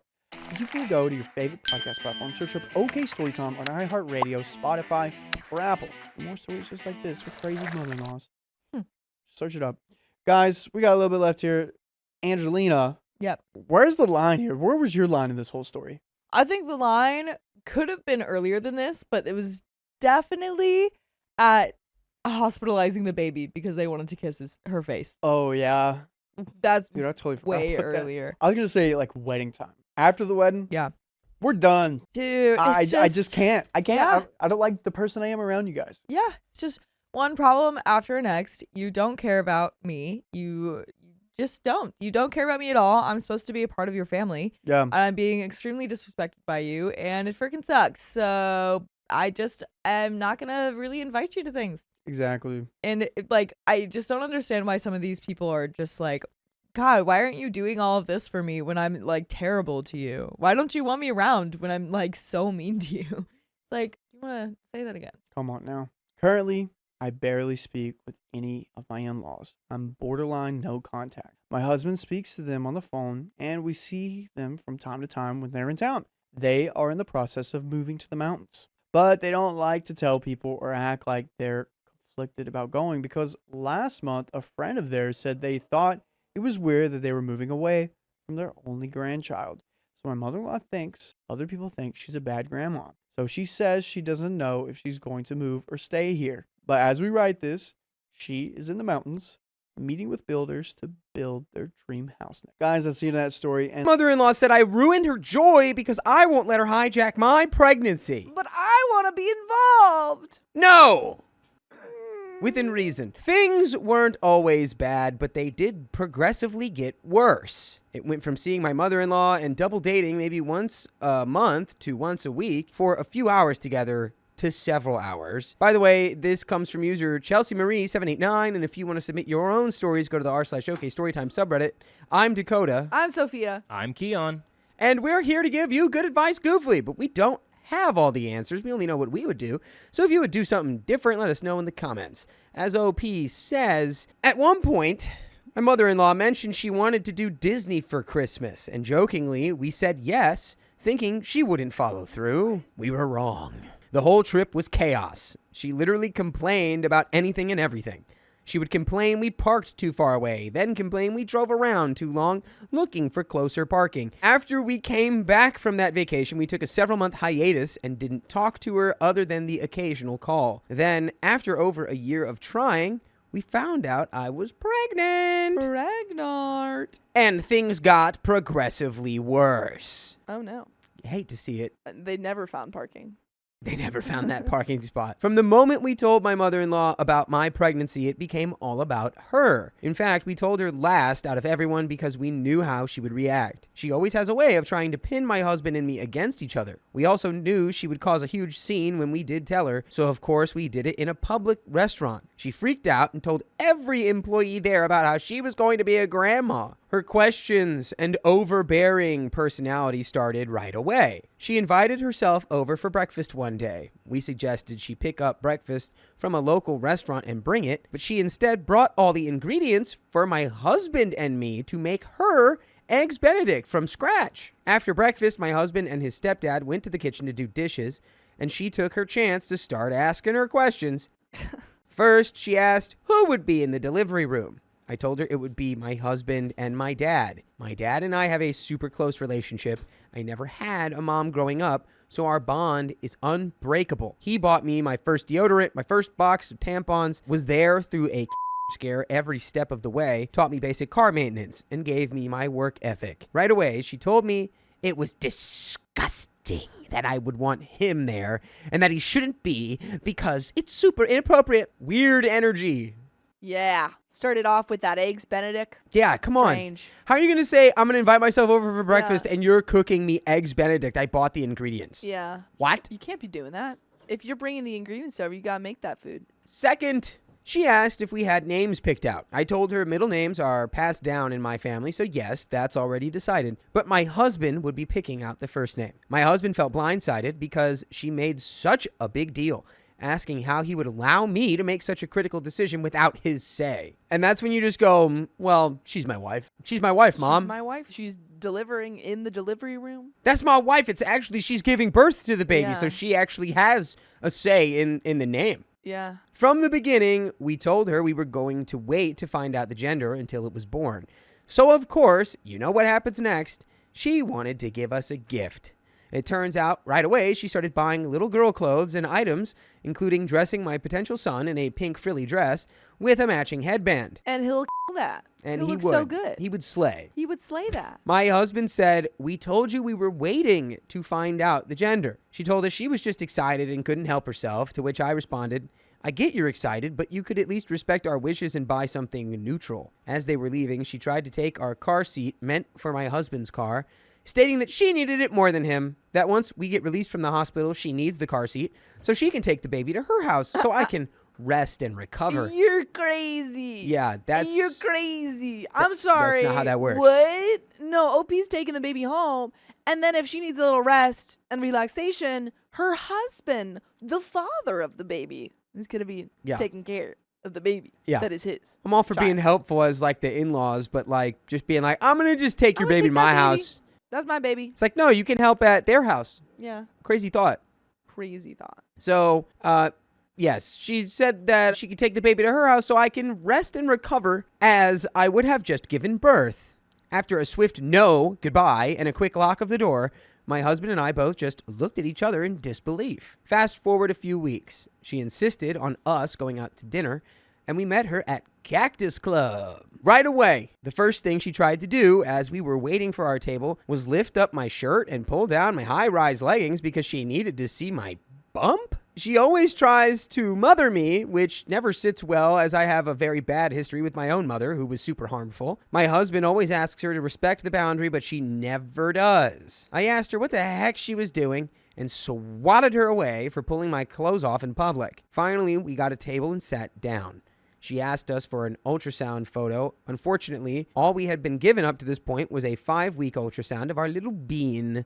So we told her sorry, no updated photos yet. She then went on to tell me how it was embarrassing how now, at 20 weeks, all she has is her 5-week ultrasound photo to show people, and that a 5-week photo is just a blob. I told her that was a little rude, as my husband and I had been trying for over a year to get pregnant, and for us, that 5-week ultrasound was everything. She then went on a tangent about how we got married in private with only our witnesses, and she doesn't have photos to post online to show her friends. We explained for the millionth time, we don't want photos online, which is why they weren't given out. Yeah, she does not get it. She's like, but what about my Facebook followers? What about my loyal audience of 10 older women? She just feels like the person who's like, it's so embarrassing that the things that I willingly post online, like, paint me as like a person you don't care about. Yeah. It's like, maybe just stop it.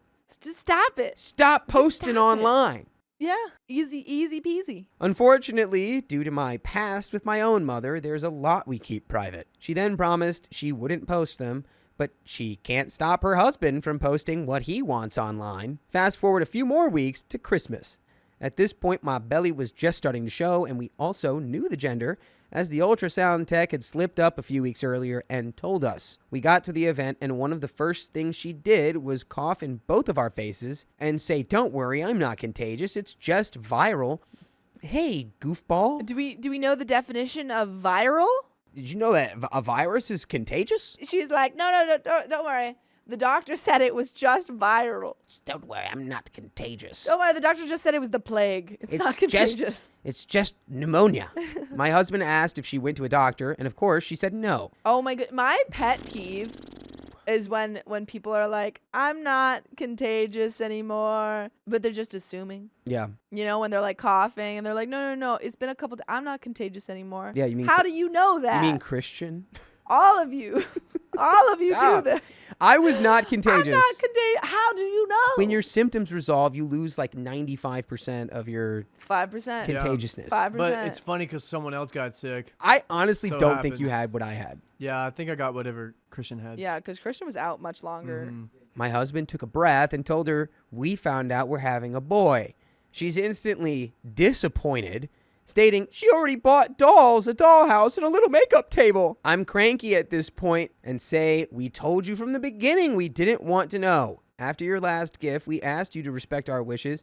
You just keep crossing the line, don't you? She kept insisting we take selfies for Facebook. My husband and I both said we would rather not due to privacy, and she then got angry. He proceeded to say he doesn't want his photos out there either, and in the past, he wouldn't have said anything. But finally, he feels like he can say how he really feels, and she was not pleased. We left the venue to go to a pub for dinner. We got to the pub, and right away, she didn't miss a beat, giving me a hard time about not wanting to lift my clothes up and show off my stomach. Eventually, she brought up the eventual labor and delivery situation, asking if we would allow visitors right away after the baby was born. She said she wanted to know as soon as we were going to the hospital so she could wait in the waiting room. We explained to her that we would not be having any visitors until we were at home and ready. We wanted time to bond and figure things out. She proceeded to tell me that I'm ruining her joy, and she's never been disrespected like this before. My husband chimed in, saying she's ruining the pregnancy for us, constantly judging everything and making me uncomfortable. Fast forward to our baby shower. The baby shower she was originally supposed to plan. However, after making rude comments about who we choose to invite, we decided to let my sister plan the party. My mother-in-law tried to take it over, wanting to play games to try to pin us against each other. The day after the shower, though, my sister reached out to me. My mother-in-law had emailed her asking her to tell her when we go to the hospital because she intends to be at the hospital even though we already told her we didn't want visitors there. The following day, my husband's aunt reached out to us saying that his mother had said the same to her, and I followed up with my husband's stepmom only to find out she tried to do the same to her as well. We told all of them what was going on and to please not tell her anything. Finally, enough is enough. I sent my mother-in-law an email. I said that it had come to my attention that although we told her no one would be welcome to visit at the hospital, and we would tell people when we were ready for visitors at home, we were aware she had tried to reach out to multiple people to get access to information. I explained that we would appreciate her respecting our wishes. I also added that the hospital is already aware not to confirm we are even there, or to let any visitors in. Showing up unannounced and unwelcomed will not be tolerated. I explained that she mentioned many times we're ruining her joy, but she has honestly ruined all of our joy with this pregnancy and made it all about her. That yes, this may be her first grandchild, but this is our first child, and we want to be able to experience it the way we want. Just put her on a boat, man. Put her on Yeah, that pregnancy boat. She can go on one of those swan boats and view everything from far away. That boat, cruise boat, Alaskan fishing boat. I don't care. She just needs to get on a boat. Titanic. Yeah, put her on Deadliest Catch. Wait a second. Have You her fishing said for any crabs. boat. I meant any boat alive today. Well, you R.I.P. didn't the specify. Titanic. I also mentioned that prior to the pregnancy, I was on an antidepressant and my doctor advised me to stop taking them for the sake of the pregnancy, and that now we were likely going to experience a bad case of postpartum depression. We Would not want- recommend. Yeah. Ooh, not good. Would not recommend. Yeah. Preach, brother. Doesn't sound fun. We wanted time to make sure we're good. We wanted a stress-free environment. Of course, she lost her absolute mind. Started calling and emailing my husband nonstop about how we have ruined her life. She felt like her child had passed away. She was emailing me nonstop about how I'm a liar, ruined her son, and she would never forgive me. Finally, he had enough and blocked her. Isn't it crazy how she could have just Yeah. had all the access in the world to her grandchild? Literally And instead, literally through her own actions. has lost contact with her son too. Because, dude, once you go off the rails and you come at my wife, like, Yeah. It's over. it's over. it's like, that's never, all right, well, that's the woman who I'm married to and I'm having a child with her and we're going to raise our child together. So for you to come at her so foul, we are no Bye. longer okay. Yeah. Things You're are not no my longer mom. chill. And they won't be until you take a lot of steps and a lot of time to make things right. Take a lap. So, OP continues. Things were good for a while, even with her leaving voicemails. However, recently she's been reaching out to our extended family members and friends from our baby shower again, trying to get information as the due date gets closer. Thankfully, all the people she's reached out to have told her the same thing, that she needs to respect our wishes and boundaries. Fast forward a few months, my father-in-law was staying with us to finish our kitchen renovation before our little man arrived. I was about a week and a half from my due date when I got super sick. I ended up in emergency for 2 bags of fluids and was sent home. My water broke in the middle of the night, and at 3 a.m. we were off to the hospital, leaving my father-in-law at home. Things quickly progressed. The baby was in distress, and they were calling a code blue. I called my dad, and he rushed to the hospital. Within 8 minutes of my bed being rolled out of the room, our baby boy made his entrance on March 9th. He needed his lungs flushed and stomach pumped, but he turned out just fine. Oh my gosh. A code blue is an emergency code that indicates a patient is experiencing cardiac or respiratory arrest. Oh, that's terrifying. Ooh, Yeah. And this was for OP? Yeah. wow. Yep. Hey, Well, I'm glad you were able to get to the hospital. The body pregnancy is scary Yeah. and hard. the body police were trying to arrest her because she was going through cardiac arrest. You got me. Okay, my dad didn't stay long. On the way out, he told me he had talked to the hospital staff and told them 0 visitors. Eventually, my father-in-law reached out and we told him a few hours later that the baby was born. We stayed in the hospital a few days before we were both released. The only people who knew about the baby once we got home were both our workplaces, my husband's aunt, and a few friends. We told my husband's mother the baby was born about 2 weeks later. She ended up coming for a visit and overstayed her welcome. Of course she again. did. Of course she did. The classic move. She doesn't know any other moves. She couldn't respect our wishes, kept trying to kiss the baby, wouldn't let us keep to our feeding schedule because she knew he wasn't hungry, and then told me it was uncomfortable for her when I was pumping in the living room of my own home, insisting I should go to the bedroom. Well, then you leave. Maybe you should just go home to your Well, home. you don't have to stay here. Honestly, I would feel uncomfortable if someone was flexing. Like if I was a guest at someone's house, someone was just flexing all the time.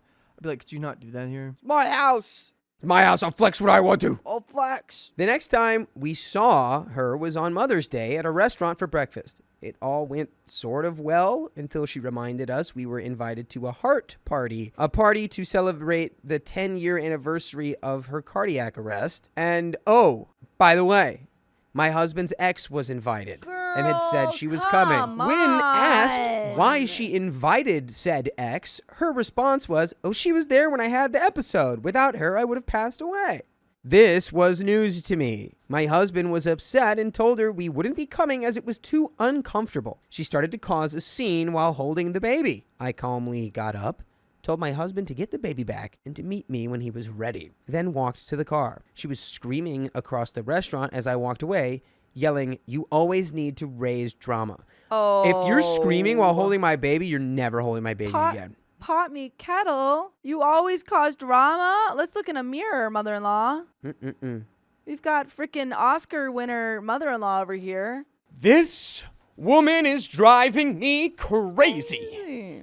Crazy. My husband came out so upset. She apparently kept screaming in the restaurant and refused to give back the baby. A waitress had to step in. Literally, We're you're no never, contact now. Like no contact. Zero you contact. refuse to give back my baby. You're never seeing them again. Screaming while holding my baby. Get out of here. Get out of here. The next time we saw her was in June for my husband's birthday, again at another restaurant for dinner. She made a reservation for 4, forgetting we had a newborn in a car seat. Thank God he slept the entire time. Before we left for the restaurant, we fed the baby. He was still on a strict 3-hour schedule due to his weight loss during our traumatic birth experience. When we went to pull him out and feed him, my husband's mother proceeded to tell me that I'm a bad mom for waking him up. I tried to explain to her our rationale, although she didn't need an explanation. She went on a tangent about how I'm a horrible parent. And you just say, "Shut up." This and you is, leave. yeah. Why are we like seeing her? This is the epitome of a silly baby parent. Yeah. I was in tears at this point, and my husband was telling her off. She's going on about how rude I am. I got up and left the restaurant in tears. The waitress grabbed me at the front door to ask if I was okay and if I needed a ride. She was again screaming across the restaurant as I walked away, yelling, "You always need to cause drama everywhere you go." I just don't understand how she could like do all that and just not compute that she's bringing so much attention to herself. Delusion. I waited in the car for an hour before my husband came out with the baby. We didn't talk to her after that for quite some time. He blocked her number. Then, one day, my husband was acting weird. It took me 2 days of questioning him before he finally told me she had left a voicemail. She went on her normal rant. "This is not my son. He is passed away. He would never treat his mother like this. You are overreacting." When she stopped getting a response from him, she reached out to me, which was a first. She went on about how I'm a harmful wife for keeping my husband from his mother and that I'm keeping my child from having any sort of grandparents, calling me a terrible mother. I was so proud of myself. I calmly and diplomatically responded, explaining every single reason why we were where we were, including previous texts, emails, and messages where she had said these hurtful things. She went on about how I'm a liar and that all those emails and texts she sent were fake. I told her I, too, would be blocking her and no longer having a relationship with her, and that it was unlikely she would see my son again. All was great for about a month and a half, and then she randomly showed up at our house, unannounced, banging on the door. My husband, in a sleep-deprived state, didn't recognize her new car and opened the door. She caused a scene in the driveway, and my husband told her to leave. She begged for him to keep in touch with her and to see the baby. He said no and went inside. Yeah. Hold your boundaries. Hold them strong. Absolutely.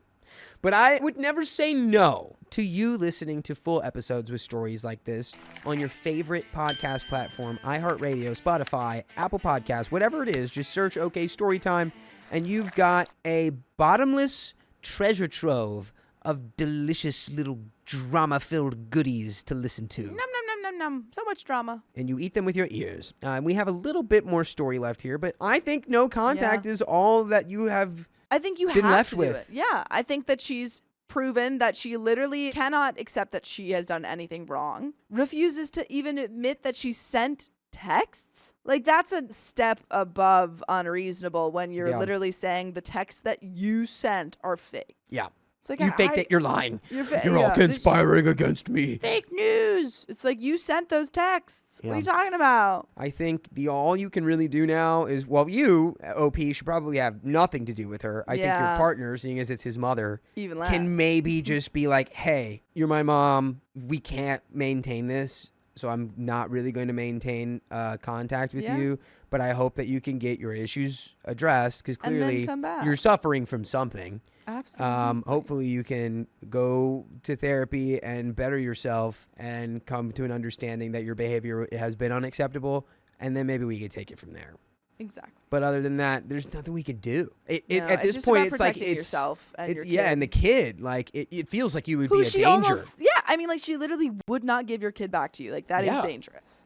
You standing there screaming with my kid in your arms, not giving him back. Nah, I just don't trust you anymore. Nope, I didn't trust you from the parking job that you did a while ago. Yeah, let's finish this story. Let's do it. Now we're in October. Our little man is 7 months old. My husband's aunt reached out to us the other day letting us know she has a lunch meeting with his mom this coming Saturday.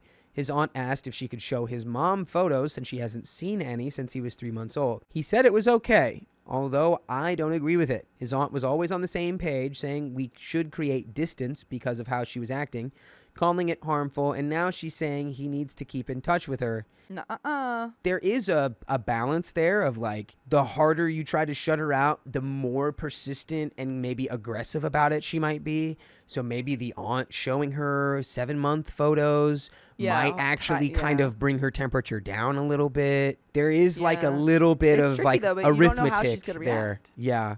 Now I'm worried his mom will show up after their lunch meeting since his aunt lives not very far from us.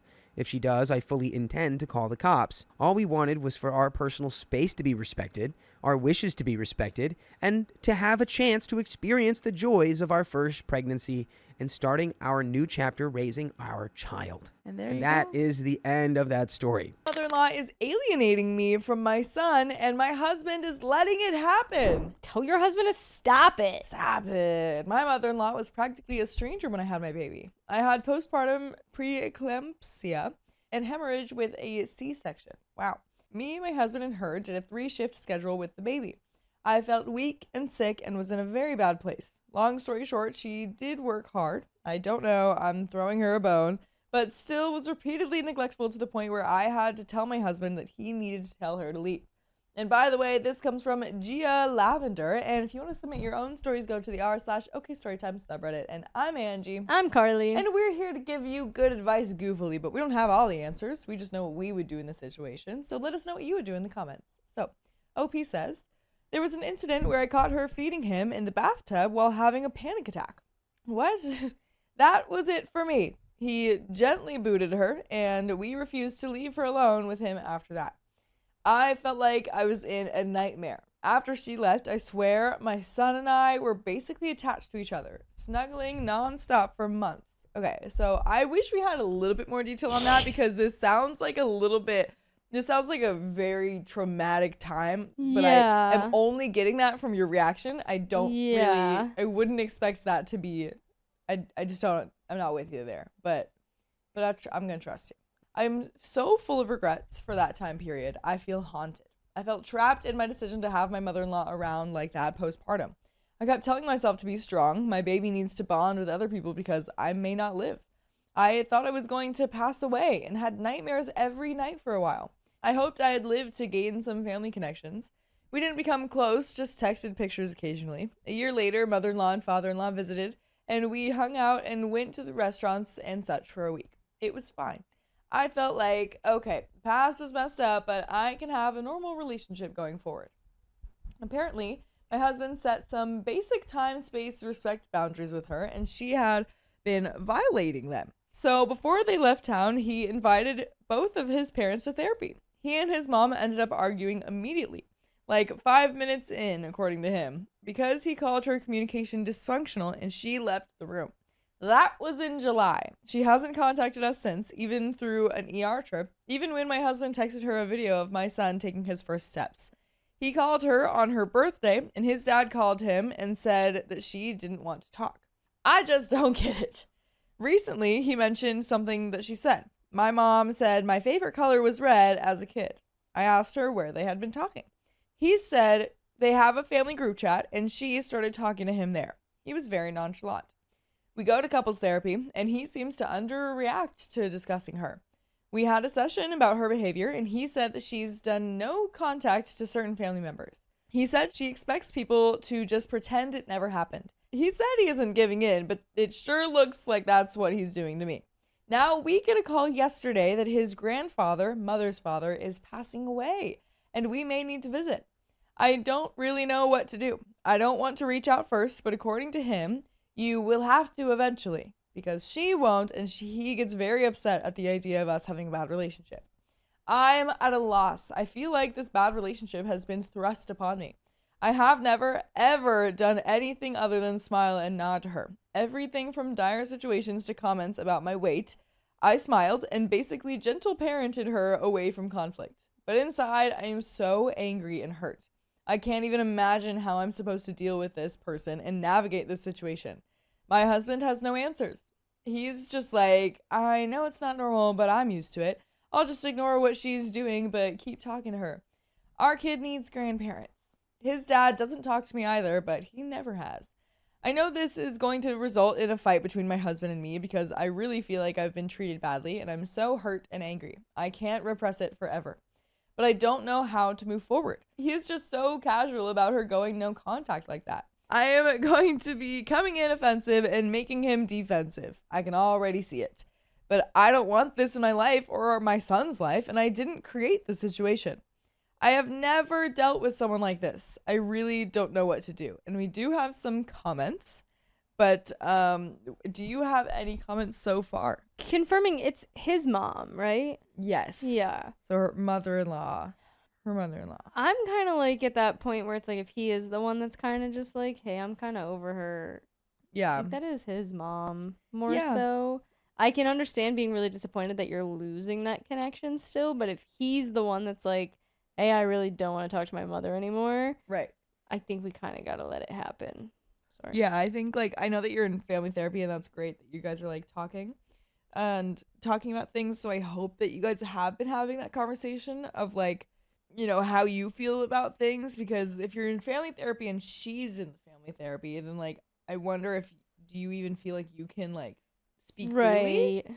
I don't know. That's up to you, but I mean, hopefully, like, a conversation about, like, hey, I don't want my kid around this anymore. Right. Like, hopefully that will kind of convince him to be like, okay, we gotta lock in here. Yeah. We gotta figure out a We have solution. to actually do something about it or Yeah. move on. Yeah. But we do have some comments. Comment number 1 says, he knows his mom very well. Evidently, this is her normal. He here is don't participate in her game. When she has had enough of not talking to any of you, she will contact you. She secretly likes you scrambling over her and not talking to you and wanting you to jump through hoops to get her to talk to you. Her joy is your reaction. Don't give it to her. She will find that she is missing out on her grandchild. Let your husband send out any information. If you are in a group chat with other family members, post pictures or videos there. Do not send it to her. She is wanting to punish you and your husband for daring to give boundaries and have you give her what she wants. When she talks to you all again, and she will, as this is her MO, respond back as though nothing happened. Don't say we missed you or bring up what she missed on or anything. Just talk to her like you had lunch yesterday. She will be hurt that her game didn't work, but maybe she will realize that her tantrum didn't get the results that she was hoping for. If you want to jiggle her cage, that's a crazy saying. I've never heard that before. A picture of video with little one with your family or an aunt giggling or having fun will make her realize that she's cutting her own nose off. Nice. Comment number 2 says, okay, so our kid needs grandparents is a very bad starting point for any decision or actions. The truth is, kids don't need grandparents. It can be an amazing and beneficial thing to have them in their life, but it's definitely not something a child needs. What a child really needs is emotionally available and loving and consistent caregivers. Usually, those are parents or a single parent. That is the only thing that children really need in terms of healthy and nurturing development. Many children don't have grandparents or have grandparents that are not worthy of being in a child's life, and they are not traumatized by that. No one was ever traumatized because they didn't have grandparents. Comment number 3 says, let her be no contact. Nobody can control her. For whatever reason, she doesn't want you in her life, and that's fine. The Question is dear husband going to try and push this? I'm on the other side of this. I have no ill will towards her anymore, but that doesn't mean that I ever want to be around her again. She's bad for my mental health, period. It's honestly more loving and compassionate for us not to have contact. I'm guessing that last part was OP responding to the comment. Yeah. Just got pushed together a bit. But we do have an update. Do you have any thoughts before we go? I don't have any thoughts. Yeah, I this think is go. You go. Yeah, I think the commenters summed that up perfectly. Yeah. Do what you need to. Your kids will be fine if they don't have grandparents. Yeah. They'll be fine. It's gonna be fine. We do have an update. Follow up on mother-in-law going no contact. Yes, it is a husband problem. According to my husband, she had been no contact in DMs, occasionally responsive in the family group chat, and the last thing she told him was that she was mourning the relationship with our son and prepared to never see him again. Wow. We had a video call with his passing away grandpa last night. It was enlightening. Neither of his parents dressed me or talked about me at all, but they were both cooing and fussing over my son like nothing was wrong, saying, "See you soon, do you remember me? We still love you," etc. His mother stayed off camera, cooing along.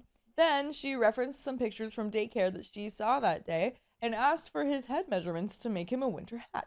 So 1, my husband has been sending her pictures of our son and talking to her daily in real time. 2, apparently at some point she stopped, quote, mourning the relationship and is planning to have one with our son again. My husband didn't tell me any of this. It seems they are arranging a future family dynamic between them, my husband, and our son that doesn't involve me at all. And by the way, I would love to involve you in listening to full episodes of stories just like this one. Just go to Spotify, iHeartRadio, Apple Podcasts, or whatever your favorite podcast app is and search OK Storytime. Yeah, you're involved now. You are currently involved now. Currently involved. And there is a little bit more to the story, but that's kind of wild. Yeah, you got they really need to get on the same page of what levels of contact are going to be had, kind of thing. Yeah. And then your husband needs to hold to it. Yeah, so they really just have not. To her, she has been no contact, and her husband has been no contact with his mom. And all of a sudden now she's finding out that they've been chatting up a storm He's this been whole sending time. pictures the whole time. This whole time and just not including The whole OP. time. See, when it said it was a husband problem, I was thinking oh, he's just not having a spine or whatever. He's not letting her, or he's letting her do this and that or whatever. Right. But not just straight up, yeah, my husband is excluding me too. Yeah. That's Fully. crazy. We do have a little bit more to the story. I think I have to put a stop to it. Yeah. I really don't want my son to see me treated like this and think that it's normal. I don't want him to have grandparents who dole out conditional love and gifts while behaving this way towards his parents and eventually to him. I need to decide my boundaries, and I will take my husband to therapy and lay them down. I am thinking no contact with me until she apologizes. No contact that isn't the bare minimum unless she agrees to a therapy session with me and my husband. She won't, but I obviously can't trust them in private. Very limited monitored contact with our son once a year if they choose to visit, since they are thankfully long distance. We will not visit them or leave our son alone with them ever. And that is the end of that story. Well. I have a really hard time believing that your husband is going to agree to all that. But Or he'll agree to it and it's still going to happen and you're not going to know it's happening, and exactly. then it's going to repeat. Yeah, but I mean, at least you know what you want now. Yeah. And maybe you can also dream up, just in case he doesn't do that, what will your next steps be? Yeah, exactly. Where will you go? What will happen? I yelled at my mother-in-law because she keeps crossing my boundaries. Yell at her. Yeah, go for it. I, 24 female, got married to the love of my life, Everett, 25 male, almost 3 years ago. Since then, we have moved into a beautiful home in our own town, farther away from any of our family members. We love our family, but they can be a bit much sometimes, and we are so glad to have space. By the way, this comes from Lovegood Luna Lover on the r/OK Storytime subreddit. For a little background, my husband has a very stable job working for a technology company. I have been working on getting my nursing degree while I also have a part-time job at a small cafe downtown. Just over a year ago, me and my husband decided to become foster parents. Everett lost his dad at a young age, while my home wasn't the most stable place growing up, so we would love to provide a safe place for as many kids as possible. A lot of people have assumed because me and my husband are young, we aren't stable or capable of becoming foster parents, even though we were perfectly ready emotionally, mentally, and financially. We understand how fortunate we are to have good jobs and a good place to live, which is exactly why we chose to do this in the first place. Lots of people have tried to warn me about the dangers of letting these kids into our home. So it was a bit of a rocky road, but finally we were able to open up our home at the beginning of last year. When we told our families our decision, my family was supportive. Everett's not so much. His sister's was great, but Everett's mother went off the handle. She said that she was angry and shocked that we had chosen to go a strange way to get children. She said that we were being selfish because I was too weak to go through childbirth. Whoa. Big accusation there. So big. Oh my goodness. This wasn't all, but that's all I'm going to repeat. We were very firm with her and ended up cutting off communications for a few weeks. Honestly, good. Yeah, that's great. Yeah. Eventually, she sent an apology note and made a big deal about how hard it was for her to cope with a sudden change. Everett and I just went with it. Since then, we have had a few placements, but nothing too long. Then in October, we found out I was pregnant. Wow. This came as a huge surprise, but we are both very excited for the new edition coming in May. The first person we told was my mother, who was thrilled to get her first official grandchild. She counts all of our foster babies as grandchildren. She was just happy to have one that's permanent. She helped us plan a small reveal to my father, younger brothers, and sister-in-laws. The reveal was great. We were so excited, but then a few days after, Everett was getting congratulated by random family members he hadn't seen since his dad's funeral. I'm talking third cousins. We immediately knew his mom had found out and spilled the beans. I was very irritated that we didn't get to announce it to our general family, and this isn't even her first grandchild. Plus, it's hurtful how excited she is about this child considering the attitude she had towards our past foster children. A few weeks after we got back, Everett's mother flew into our town. She did not tell us beforehand. She just showed up at our door. When she came in, she explained that she wanted to stay in our house and help out until the baby arrived. She said that she rented her apartment out until June, so she had nowhere else to stay. Girl, why did you do that? Now she's just trying to guilt them. Yeah. And again, after her comments about like the foster kids, Yeah. I would not want her anywhere near these Yeah, kids. right? We kindly explained to her that we can't have an unchecked adult living in our house with foster children. Yeah, because that's definitely got some like legal stuff. Yeah, with it, I'm also sure. legal. Yeah, legally. She looked me dead in the eye and said, I thought with the new grandchild, you would get over the foster parent phase. Yeah, It's definitely. not don't a let phase, these- Mom. It's not a phase. My husband got offended and kicked her out of our house. She stayed in a hotel and then showed up the next day. She tried guilt tripping us, saying that she has nowhere else to stay and we should open our hearts and home for her. Boo-hoo. What, like, you can't just decide that for someone. You can't just be like, yeah, you know, I totally rented out my house to someone for like a month after your due date. Like, like here I am, take care of me, give me a place to stay. Like, you can't do that. We told her that she shouldn't have shown up expecting to stay without telling us. She said that she really needed us and she doesn't have any more money for hotels. Everett called his sisters and they convinced him to let his mother stay here. Just because it's the holidays, we decided to let her stay in our guest room until the end of the year or we get another replacement. And let me tell you, she has been an absolute nightmare. First of all, she keeps buying things for the baby, from shoes to clothes to food.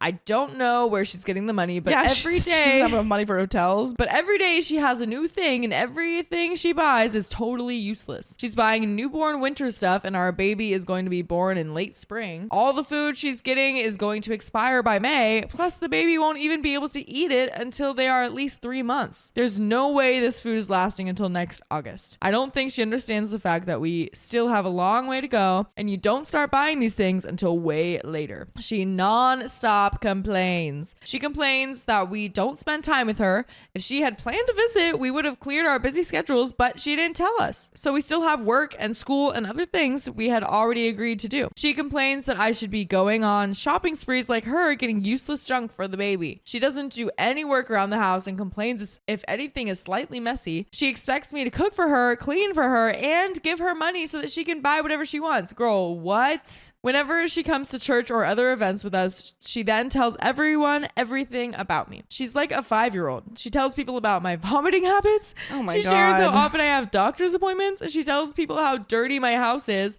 or when the last time she saw me do laundry was, etc. Why don't you do the laundry or clean Yeah, the house like- if you're staying there for free? Right. Like, I feel like the expectation or the idea that would come along with, like, you know, a mother-in-law staying in the house when there's a baby coming is to like help out. Yeah.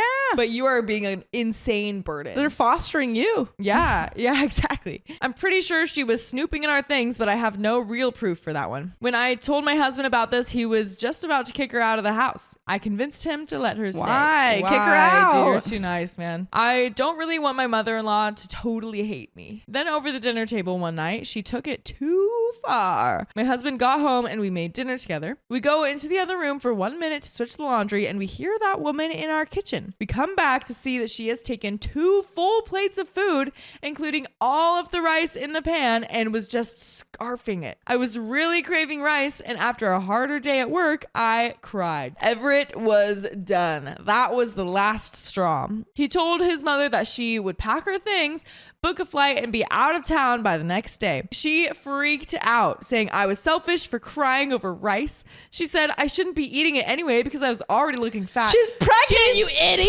Pregnant. You freaking idiot. What? Oh my Hate gosh. And right? Like, what? It turned into a screaming fit between me and my husband's disastrous mother. Looking back, I can definitely say I was really mean to her. Good. Yeah, I mean, She deserved she gets it. what she gets. Yeah. By the way, we'll never be really mean to you because you can listen to full episodes of stories just like this. Just go to Spotify, Apple Podcasts, or your favorite podcast app. Just search OK Storytime. And if you do that, we'll never be mean to you. We'll never be mean to you. But if you don't, I don't control it.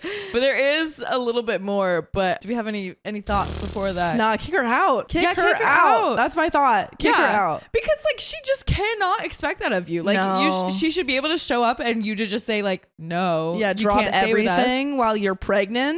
Yeah. And so like, you know, if that was her decision to lease it till May or June and She's it's gotta like figure it out. December or something, then like that's on her, man. That is on Bummer. her. Bummer. Yeah. The next day she left to go live at Everett's sister's house. For the last week, she's made a big deal about how mean I was to her. Boo-hoo. She's gotten on social media and shared the things I yelled at her. Oh my gosh. Of course, not including the things that she did. Although Everett is completely on my side, all of the family thinks that I was harsh and mean. They all have varying opinions on it. So I've got to know from an outside source, am I the bad apple? And there are some relevant comments. Comment number 1 says, heck no, she's a monster-in-law. Yep. You need strict boundaries with that one or she'll walk all over you and continue to cause you stress. Go on her posts and post, that's not true and you know it. For every post, if she's going to act like a scorned teenage girl, then find that inner mean girl and set her in her place. Comment number 2, absolutely not. Who shows up on the doorstep of the home of somebody they are barely on speaking terms with, criticizing them constantly, causing them untold stress while they are pregnant, and then eats all the food before anyone else can make a plate? What the F is wrong with this person? Worst house guest ever. Commenter number 3 says, oh heck no, you are for sure a good apple. That woman sounds like a nightmare. She's been unsupportive and mean, and only when you have a real children on the way does it count. As someone who comes from a blended family, both with an adopted and half siblings, I find her behavior beyond despicable. I understand that you haven't had a permanent or what sounds like a long-term placement yet, and that your mother-in-law might not feel an attachment to those children because of that. And I would be more forgiving. But that's not what she's been saying. She's telling you that not a foster child, even a permanent foster child, would not be family to her. I can tell you that she would be so toxic for your children, and it would be more than reasonable for you and your husband to go low or no contact with her for these comments alone. And that is the end of it. Go no contact. Yeah, go no contact. Go no contact. She'll figure it out. She'll find a place. She'll go bother your sisters about it. Exactly. Or her other family members who have called you harsh. Yeah. And then they can realize, oh, mother-in-law actually freaking sucks and she's the problem. Yes. Mhm. That's what's You going don't to have happen. to do anything. If we've learned something today with the stories that we've read is that, you know, do what you got to do. And yeah, people who are in the wrong will expose themselves. Indeed. But that is the end of that story. My toxic in-laws always cause drama, so I cut them off. Cut it out. Snip, snip. Let me preface this by saying this isn't just about my mother-in-law, but my husband's whole family. How such a wonderful and kind man came from this insanity is beyond me. My husband, who we will call Daniel, 26 male, and I, 26 female, have been married for almost 7 years. We have 3 beautiful children and a happy life together, but our history is straight out of a telenovela. By the way, this comes from user Reasonable Cancel 37 on the r/OK Storytime subreddit. So, see, my husband and I met in high school. We are both members of the Latter-day Saints church, so we come from similar religious backgrounds. My mother-in-law never liked me. From the moment we met, I had an intense desire to be friends with Daniel's family, and I was always met with disdain. I spent a huge chunk of our 7 years married, plus 6 years dating, trying to get on the good side of my in-laws, and most recently, I have drawn a line. In the beginning of 2024, on my youngest daughter's first birthday, to be precise, we were evicted by our landlord. Long story short, there was a difference in the definition of up to health code when he tried to raise our rent, and he took it upon himself to kick us out because of our picky nature and the mold and roaches. About the mold and roaches. In this moment of panic and in need of help to get everything out in our allotted 3 days, I called upon my in-laws and my family to see if we could get some help. My mother-in-law offered to watch the kids while my father-in-law offered to come help. Now, to understand this next part, you need to understand that my husband and I are avid gamers. Understood. Ooh, they are. Ooh, it is game time. Game time. We play video games together as a family with my brothers and with friends from around the world that we met on the game and that we've come to know as family. This is a big no-no in Daniel's family. So to teach us a lesson about all these video games, my father-in-law came to help, but decided to sit on his phone the whole time. I later learned that he even told Daniel's siblings not to come help. He was trying to show us that video games waste time, but what he did was hurt us in a time that we had no time to be taught lessons. We spent the whole day doing everything ourselves. My family didn't come and my friends were busy since it was such short notice. The only time my father-in-law got off his phone was when I asked him to drive my kids to his house so mother-in-law could watch them. But here's the kicker. He only got off his phone to start the car. Continuing to play his phone, he not only did not listen when I said these are my precious babies in the car, 1 year, 3 year, and 4 years, he also ran a red light that could have unalived the entire car. Wow. Well, I don't know. I think they're saying that he continued to be distracted on his phone while driving. But maybe I misunderstood that. Are they saying that he did this to teach them a lesson, or is that a separate? I think so. That's insane. Which is... He's like, I'm going to put my life and your children's life at risk to teach you a lesson. You're welcome. Yeah.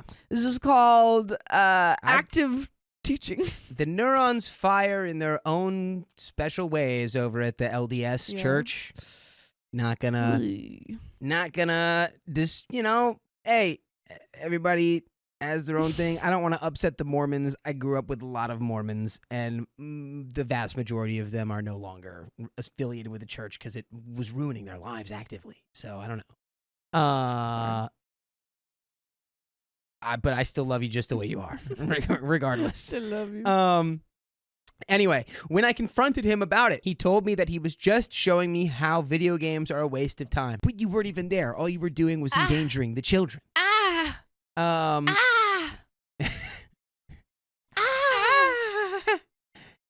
I never, in any of my years of playing games, have touched my phone while driving, nor have I treated someone else as if they weren't important. I dropped everything when my mother-in-law was having seizures and stayed with them for 3 weeks without games. So you would think they would see that my life isn't just me being stuck to a screen. But whatever. Later that day, after we had gotten everybody settled and everything out of our house, it was 2 bedrooms, and my husband and I were working through the frustration. My brother-in-law decided to step in to speak with Daniel. We thought it was going to be fine, but no. Daniel's brother is 17 and a senior in high school. He decided that we needed to know that Daniel's decision to not serve a religious mission and attend a college and instead get married and enter the workforce immediately was the worst decision of his life. Yeah, they're not pushy. I've but you never don't. known any pushiness to be going on. Except they can get a little pushy. That's really Yeah, frustrating. man. That's really frustrating. I feel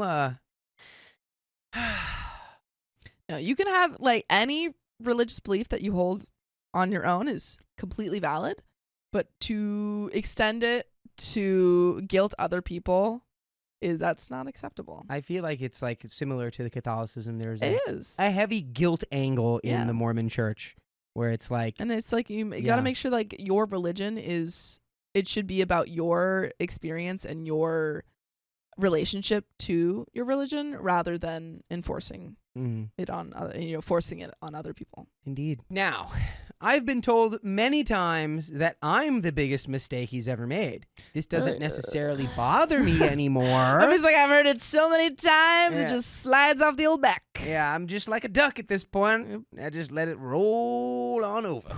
This doesn't necessarily bother me anymore. It's when my mother-in-law and father-in-law stepped in to let us know that he's right. They asked Daniel, what about those other, more appropriate girls you were dating before you got married? And this has thrown me through a loop. I was outraged. I let them know that this is not the time nor the setting to have a conversation about our marriage and our decisions. Daniel and I make enough to pay for our family and the things we need, but because we were just evicted and had nowhere to go right away, we instead let them have their words with us and accepted their offer to let us stay there for a while. Was this the best decision? No, but it was the only option we had. We found a little apartment to rent inside our budget, but it wouldn't be available for a few months. In order to save money, we decided to bite the bullet and take the kindness that was given to us and stay where our kids would be fed and safe.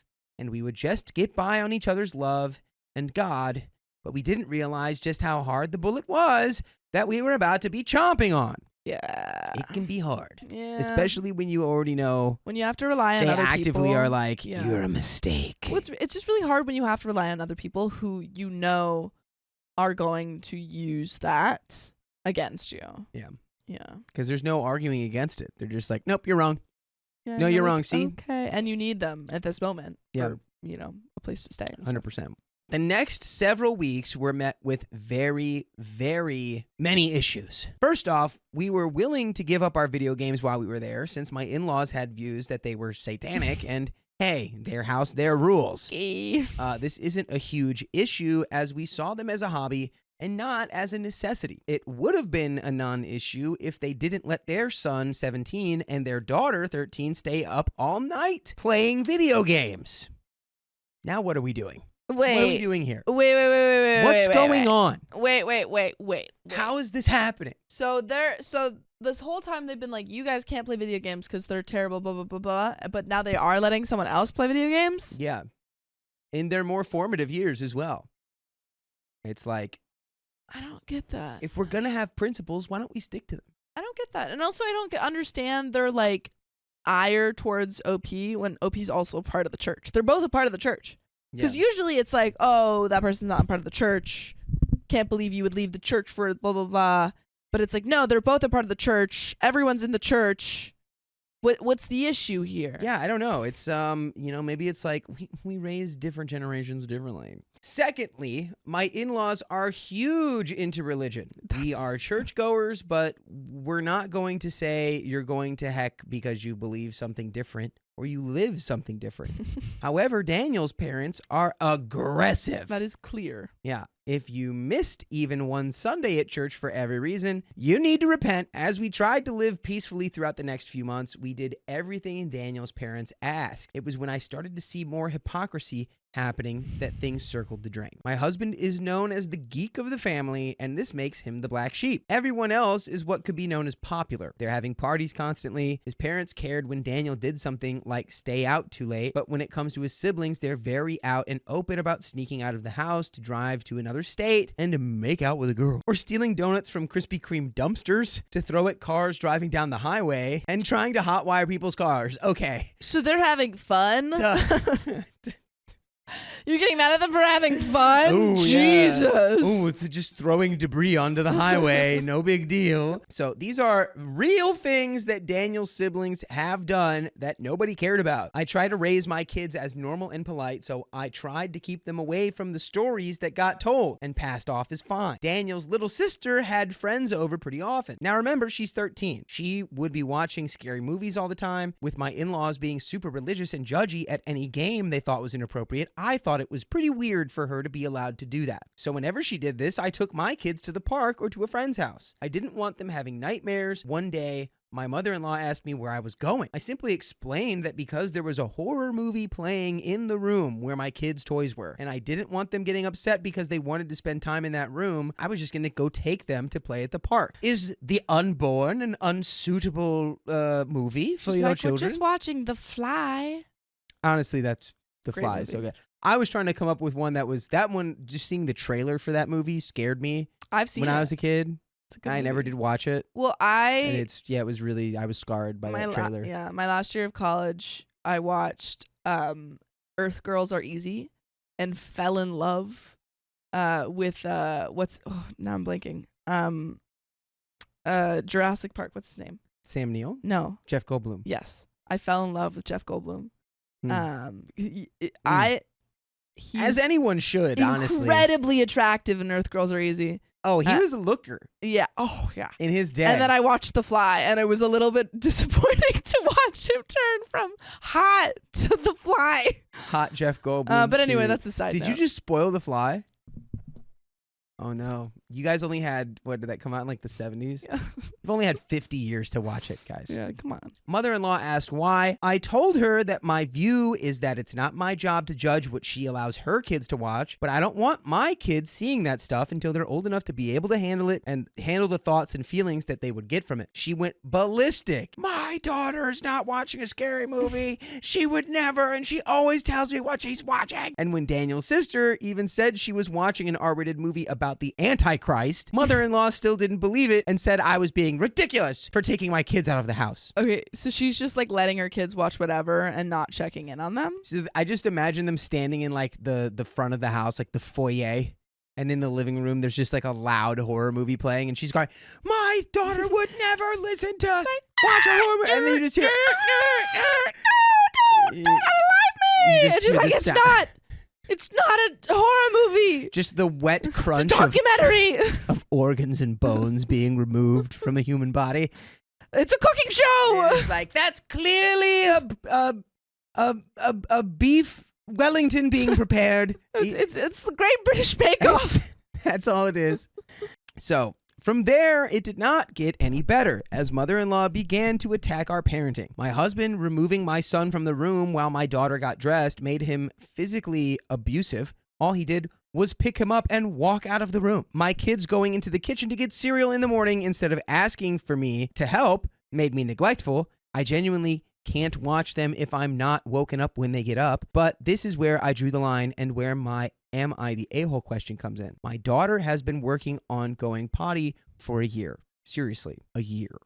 We've been slowly getting it, but she's stubborn, and the eviction kind of messed it up and reverted back to just diapers for a while because hard times can do that. We've been patient, and I've been doing a lot of reading and researching on how to help her feel comfortable for this. I read that letting her go around in a diaper and not worry about her pants and shirt can really help. So I did that. She was in a diaper. We also incentivized big girl panties and getting rid of baby diapers for good. Do you want to be a baby forever? No. Let's go be a big girl and go potty. Right. Like you're trying to teach a kid how to not poop in their pants anymore. Takes a minute. It's a trick. Some kids take longer, and that's okay. As far as I know, this is normal. But her being in a diaper in the summertime inside the house is incredibly abusive. And when my back was turned, my mother-in-law put one of her shirts on my daughter. This thing was huge and even more in the way than her own pants would be. So when I saw it, I was like, hey, can you not do that? I'm trying to help her potty train and be a big girl so she's not a baby. This set mother-in-law off. She is not a baby. She's a toddler. Kind of the point OP was making.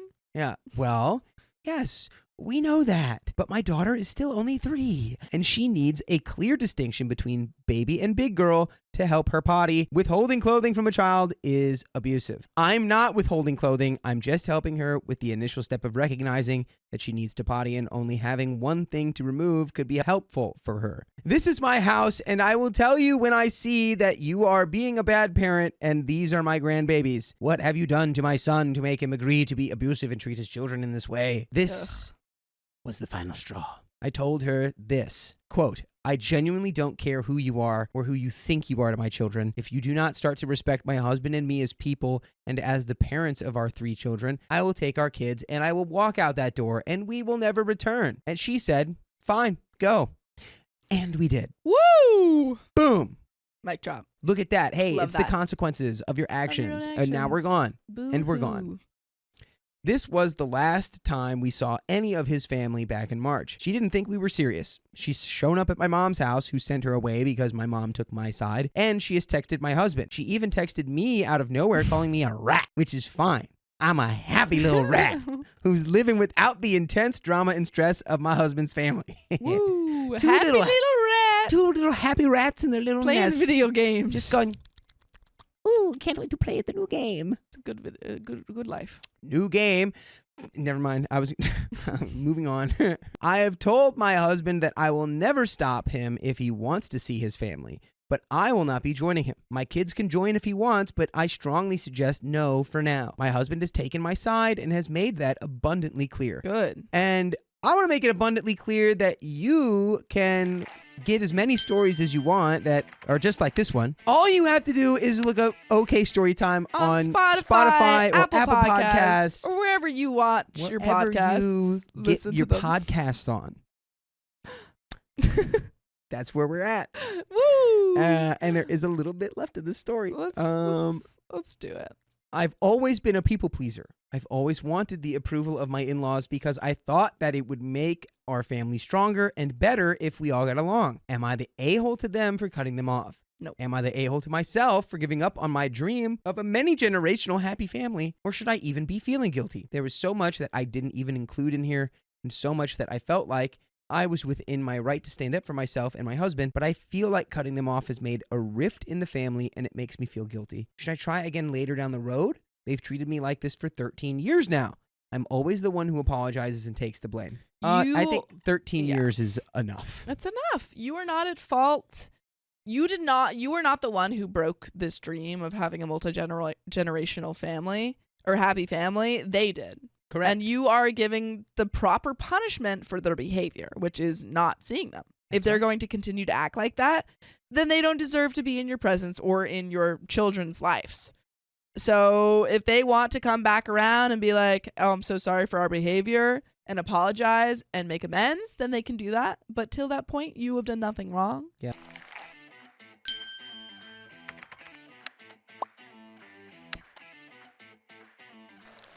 Mother-in-law destroyed my garden while I was on vacation. Speaking of the Garden of Eden. My husband, 35 male, and I, 29 female, went on holiday for a week and just got back tonight. My in-laws stayed at our house and looked after our dogs for us while we were away. By the way, this comes from user Tragic Mushroom from the 2 Hot Takes subreddit. And if you want to submit your own stories, go to the r/OK Storytime subreddit. I'm Dakota. And I'm Angie. And I didn't see you there. Hi, I'm Keon. And we're here to give good advice goofily, but we don't have all the answers. We only know what we would do in the situation. So if you would do something different, let us know in the comments. We got back tonight to find that mother-in-law has completely changed our garden without our consent while we've been gone. We have a small-ish paved garden with some raised flower beds, a couple of trees, and some nice flowers and bushes. Most were left by previous owners, and we've cared for them the best we can. Weeded, laid wood chips, and kept the garden tidy. While we've been away, an entire tree on the right-hand side has been removed and is now just a stump. New shrubs and flowers have been planted in its place. My roses, which I enjoyed caring for, have been cut to a stump with nothing left. The trellis completely bare. The 2 other trees have been cut back dramatically. All their flowers and buds are gone. The huge flowers on one bush have been cut off, and the garden feels very exposed and barren. The tree that was cut to a stump flowered beautifully in summer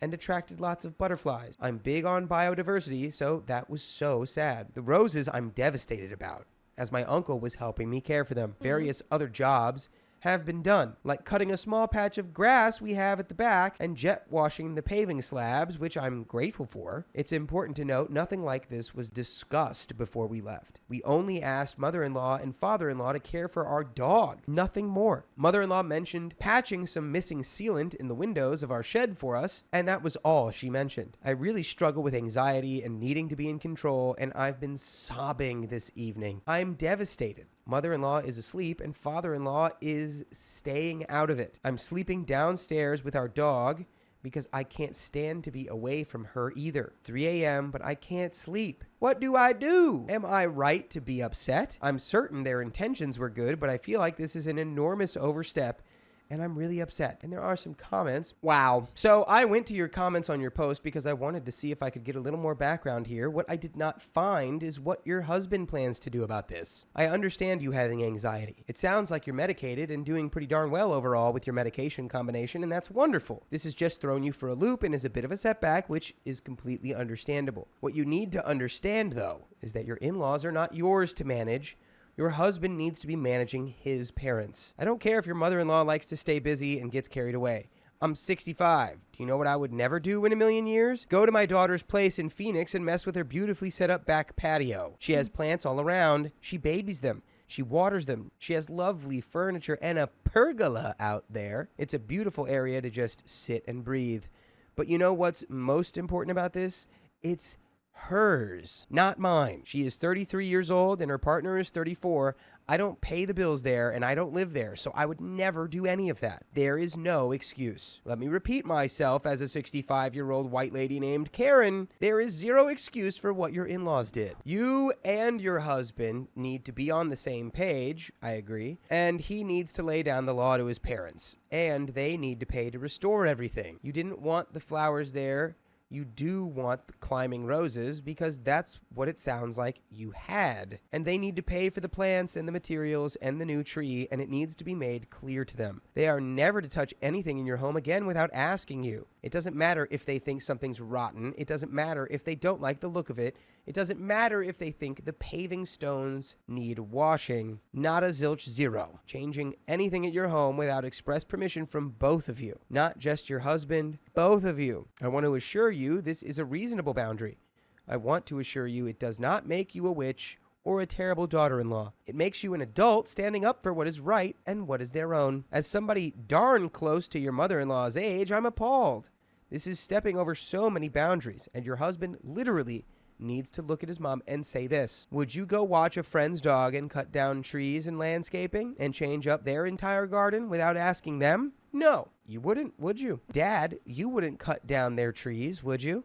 You know why you wouldn't do that? Because not only would you lose a friend, you would probably get sued and made to restore it all using a landscaper. And you wouldn't do it because it's not your house. You don't own it. And they didn't ask you to do it or agree to have you do it. Well, because we're family, do we deserve less respect? Do we deserve to have you treat us less well than you would a friend? Of course we don't. You should actually be doing better for us. Family should treat each other better than they want an acquaintance or coworker or friend to treat them. So yes, you will need to buy us a new tree. You will need to buy us new roses, and you will need to agree to never touch anything in our home again without asking, or you won't be allowed at our home. I don't care if her intentions were malicious.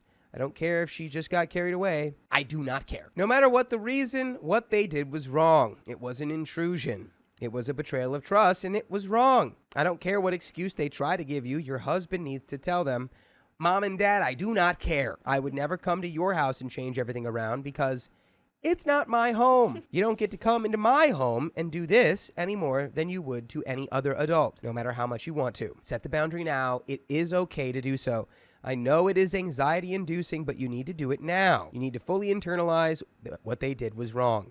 And it's okay to acknowledge it, and it's okay for you to stand up for yourselves. And there is an update. Yeah, the tree is crazy because they had to hire someone to do that. Depending on what tree it is, they probably had to hire someone to come in so that the tree didn't just fall down on everything else. That I don't know. Maybe OP's mom is an expert with the chainsaw. She's just out there doing it herself. Say, yep, no, I'll take care of this all by myself, actually. Yeah, I got It's a one-man job. To answer some questions, I think the tree was a buddleia. I think it's usually a bush but it was quite mature and had a trunk about 8 inches wide and was around 2 to 3 meters tall. It very much looked like a tree. Sorry if I gave the impression it was like a huge tree that required a tree surgeon. That's what I was But imagining. it wasn't a tiny bush. It was still a task to chop it down, and they didn't hire anyone. They did it themselves. Thank you for all the suggestions about tree law. I've learned something new. Thank you to all that said the roses might be salvageable. They are literally a stump only 3 inches tall, but I'll try the blood and bone mixture to promote growth and try to bring them back. Mother-in-law has done things like this before, but never to this extreme. She gets bored, and one thing leads to another, and you can tell part of her knows she's gone too far. But she tries to justify it anyway. It's well known in the family that mother-in-law can't sit still and finds jobs to do to be helpful, but to my knowledge, she hasn't done anything this big before. Now, the update. In the morning, my husband spoke to mother-in-law alone and laid out how this was really inappropriate for her to make changes to our garden without permission or even notification. He said she offered some explanations as to why she did it, but did acknowledge it wasn't right to go ahead and cut down trees without asking. He posed the question many of you suggested: how would she feel if we looked after her home and repainted a room or chopped a tree down in her garden or removed her fence? I think that made her realize she was in the wrong. He asked her to speak to me directly and apologize, as I said to him I needed an apology and for her to acknowledge that what she did was wrong. Later, mother-in-law spoke to me privately and said she was sorry I was so upset by the garden, and I said thank you. Her explanation for the tree is that she was doing some pruning, which, again, I did not ask her to, but anyway, and when she trimmed the branches, they were black inside. They went to a garden center and got advice and were told it was this kind of bug infestation. Mother-in-law is adamant she was being bitten by whatever bug it is as well. I don't know. The tree was green and healthy looking to me. Anyway, at no point did they speak to us despite going through all this trouble. They then decided to just chop it down since it was infested, so to speak. She did at least say the words, "I know we should have called you or asked," and then I said, "And the roses? I loved those. And my uncle was helping me keep them going." And she said the dog had been chewing on them. Bear in mind, these are in a raised bed she'd have to jump up to get to, and apparently she yelped and hurt herself on the thorns. So, obviously, the logical conclusion isn't to keep an eye on the puppy, who's a 4-month-old lab, but to chop down the flowering roses. That was the end of that discussion, but later in the day, she and father-in-law went to a garden center to try to replace both the butterfly bush and the roses, but couldn't find the right kind. They've said that if we find the plants we want, they will buy them for us so we can replace them, and things are civil again. I'm still hurt, and I hate how my garden looks, especially since other trees and flowering bushes were cut so far back all the color is gone. It feels very exposed and like a new build or showroom garden before any character is added, but I can't make the plants regrow, and replanting the tree would mean removing the stump they left, so couldn't be asked. Personally, I will never allow mother-in-law and father-in-law to be alone in my house again, and they will not be asked to look after our dog unless it's in their own home. By the way, you can listen to full episodes of stories like this in your own home by going to your favorite podcast platform, iHeartRadio, or Spotify, or Apple Podcast. Just search OK Storytime, and you've got the entire archive to blast right into your ears. I feel like when you're a gardener, that your plants are your babies. And Yes. when you are like watching over your plants like that, raising them from seed, and you just love them. And so once you've finally got to that point where they're blooming and they're attracting butterflies or the roses or whatever, like everything's great, and then they're just chopped down randomly. Chopped. That's gotta hurt. So I think it totally makes sense. Like, yeah, even if they do nice things here and there, it's not worth the risk. I do have a generally good relationship with both of my in-laws, and they are generous and kind people, but this lack of respecting boundaries has been an ongoing issue, especially since we got our house, which they did a huge amount of work on with us, and for which I'm extremely grateful. I do, however, feel like this contributes to how they view the house and garden as a project and not as our home, despite the fact we've lived in the finished house for 2 years now. That might be why they thought it was no big deal to go around messing with our garden. My husband has been on my side throughout this and took us all, me, him, and the dog, out for a Sunday roast today to cheer us up. He's upset with his parents as well and has done his best to make me feel better and validate my feelings. He's the best, and that is the end of that story. What a cool guy. What What a great guy. What a nice guy. My sister-in-law is living a lifestyle she can't afford, and it's holding my life back. Girl, you're broke. My husband, who is a doctor, and I, part-time healthcare, live in a 2-bed flat owned by his dad. We've been paying the mortgage as rent. When times were tight, during maternity leave or when my husband's pay was cut, my father-in-law covered us. The mortgage has recently been paid off, so we gratefully live here rent-free and are trying to save aggressively. But it's not sustainable. We have 3 kids, 10 female, 4 male, and 2 male, who share a bedroom. By the way, this comes from Deleted, and if you want to submit your own stories, go to the r/OKStorytime subreddit. And I'm Angie. I'm Sophia. We never bought our own place because in 2017, my husband was emotionally pressured into going on his sister's dentist mortgage to buy a 5-bed house. This was before he met me. He doesn't pay towards it. His income was used to boost her borrowing. At the time, it was presented as the family home where his parents would retire. His father provided the deposit. My husband was promised that he would not be disadvantaged and would get help to buy a house later. In 2018, they did a big reno. Last year, she became pregnant with twins, now at 5 kids. They started another big reno, going from 2 reception rooms, 5 beds, and 3 baths to 4 reception rooms, 6 or 7 beds, 5 baths, and plus an extra kitchenette. Everything has been extended, remodeled, and refitted again in 7 years. I'm guessing it took around 200,000 pounds from father-in-law has gone into this. Dang,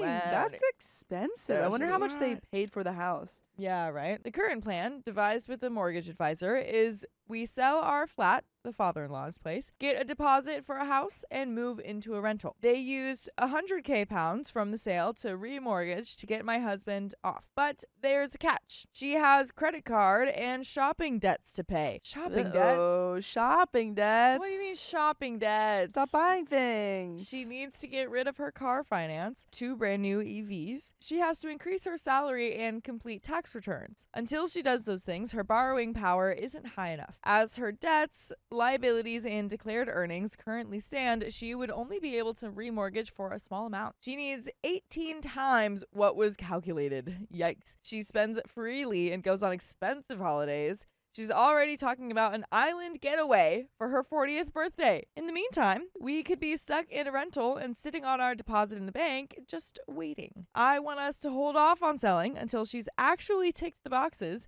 Otherwise, we bear all the risk with no guarantee of being able to buy. One idea was to use equity from the flat sale on top of 100K pounds to boost her borrowing, to help her pay down her debts and liabilities. This seems insane after they just spent 200K on unnecessary renovations, but it might be our only way out. I know it's her personal finances, but her decisions directly affect our future. I'm being told not to have feelings about it or be upset as it's not our money. But am I the a-hole for being frustrated when my 3 kids are sharing one room and our future depends on her paying her debts? And there is some relevant info, but what's our quick answer to that? No, I mean, like, you're absolutely very valid if you've had an agreement, you know, Yeah. and that's not being met. I do think maybe if you can work on not becoming dependent on her, since Yeah. she's so flighty and Right. not, dependable. Yeah, you might need to like boot her out of the deal if Yeah. you can. My husband has never paid her mortgage. She pays it, and her husband doesn't work, so he can't go on it. My husband has not paid into her house in any other way, such as deposit or down payment. We have a small savings of our own, about 20K, but we need a bigger deposit to stay in this area. Otherwise, the mortgage advisor said that we were good to go and would easily be able to buy and afford a house with some help on the deposit or down payment. I'm willing to rent long term, but my husband doesn't want to pay someone else's mortgage and is hopeful his family will get their finances in order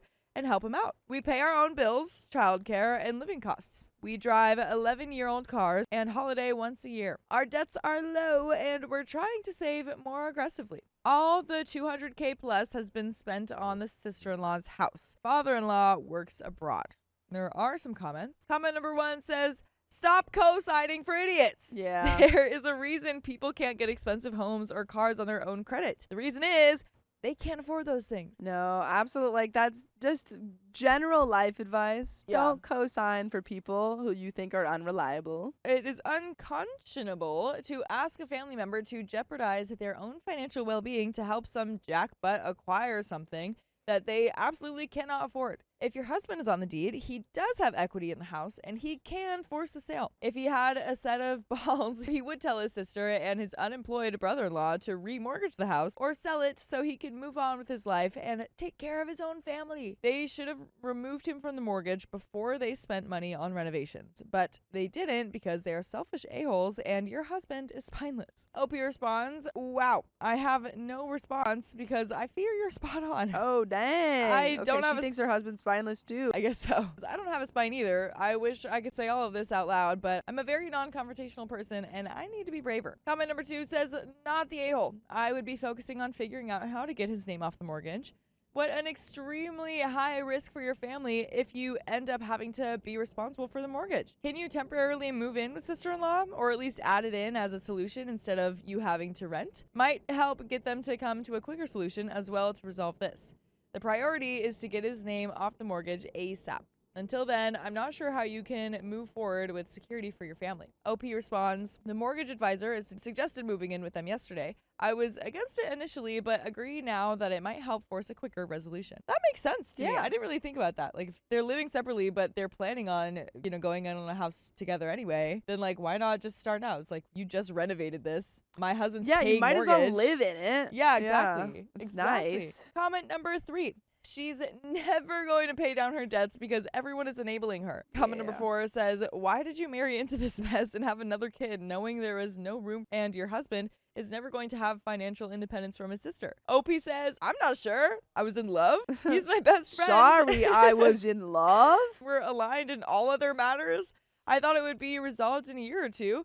I think he did as well, and now we're stuck in a crap situation. He's optimistic it'll all work out within the next 6 months, and I am less so. Someone else responds, it's been 8 years, 6 married years. You are well past a 6th year or 2, and he is just flat delusional. Being in love explains being married, but not 2 kids in a 2-bedroom flat when there is already one living there. He's a terrible best friend and worse husband. Your bar is far too low for yourself and kids. We do have an update. My husband, who will say dear husband, and his dad met with the mortgage advisor as mentioned in my first post. It was clear how dire the prospects were for sister-in-law to afford the mortgage on her own. The loan was too big and she had lots of debts and liabilities. The plan was father-in-law would sell the flat that we live in, which he owns, and use the funds to pay down sister-in-law's house loan and her credit card and shopping debts so she can refinance on her own. My husband would also get help with a large down payment for a house. Father-in-law always assured that my husband would not be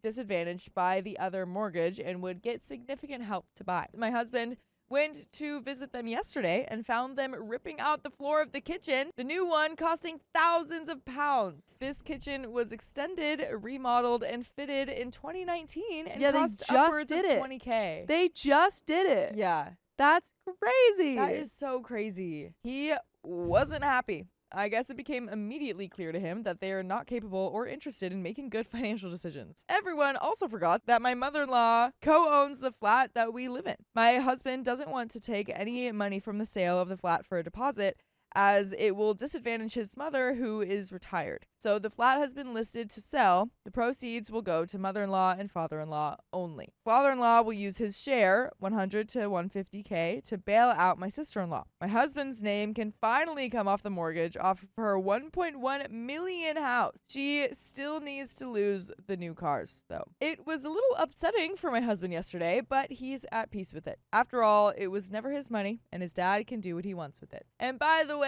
I hope you can do what you want, and I hope what that is listening to full stories with more episodes just like this one. Go to Spotify, iHeartRadio, Apple Podcasts, or whatever your favorite podcast app is. Just search OK Storytime. So he won't get a deposit, and that's okay. We are worse off than if we had never been involved. House pricings have gone up, and we need a bigger deposit now.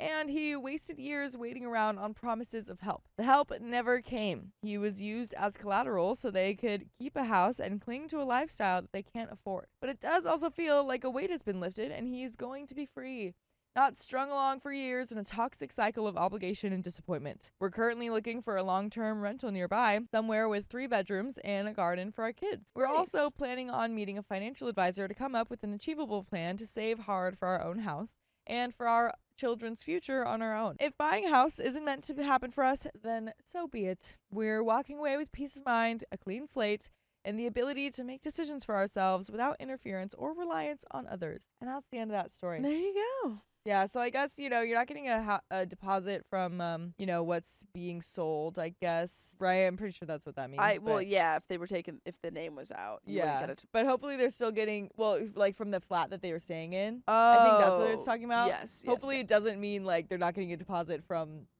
being taken off the mortgage. My mother-in-law tried to replace me, so I went no contact to save my sanity.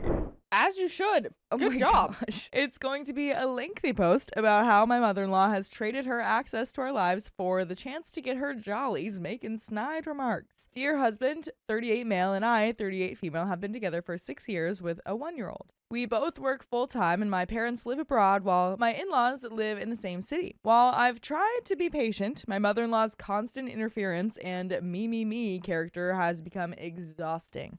By the way, this comes from dancehead246, and if you want to submit your own stories, go to the r/OKStorytime subreddit. And I'm Angie.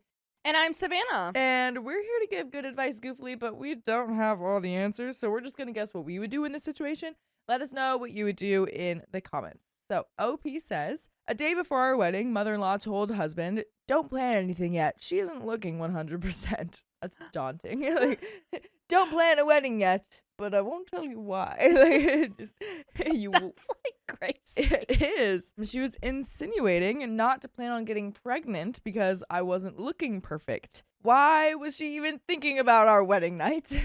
She then spent years telling us not to have kids because they'll ruin your life and just get cats. It's like, great. Thanks, Mom, for letting me know that kids have ruined your life. Thanks, Mom. Love it. Love it. When we bought our house, she made negative remarks about traffic noise and train sounds instead of congratulating us. She redirected the conversation to herself, talking about her friend in the hospital as if our house purchase wasn't a big deal. When we announced our pregnancy, she ruined it with, oh, well, if you had bought a house near ours, I would have helped you raise the kid. She then spent the next 2 years telling us, 1 kid is enough, don't have more. The second child will be bad and ruin your life like mine did. Oh my God. Constantly saying this in front of me. When I was 6 months pregnant, she even joked that husband should, quote, borrow an egg from her niece, suggesting her son have offspring with her niece in front of his pregnant wife. Because our little one was due on Christmas Day, husband said that we wouldn't be doing Christmas presents that year. Despite this, mother-in-law brought her diary to our house and got offended when I gently reminded her. She sarcastically said, oh, I thought you would still have a huge Christmas feast, a big tree in the front yard, and all the lights and decorations. A week later, she repeated this taunt in front of her friend, deliberately embarrassing us. Yeah, it's like, sorry, I'm too busy being 9 months pregnant, dude. I don't want to put up all these lights. I couldn't go up on a ladder. You're right. I Right. couldn't hang these lights. There's something in the way. Yeah, and then even if he did that, it's like, when are you going to have time after your newborn is there to take them down? Like, Yeah. Come on. You got to think realistically. Right. The day before I was due for delivery, mother-in-law spent 8 hours at our house doing nothing to help.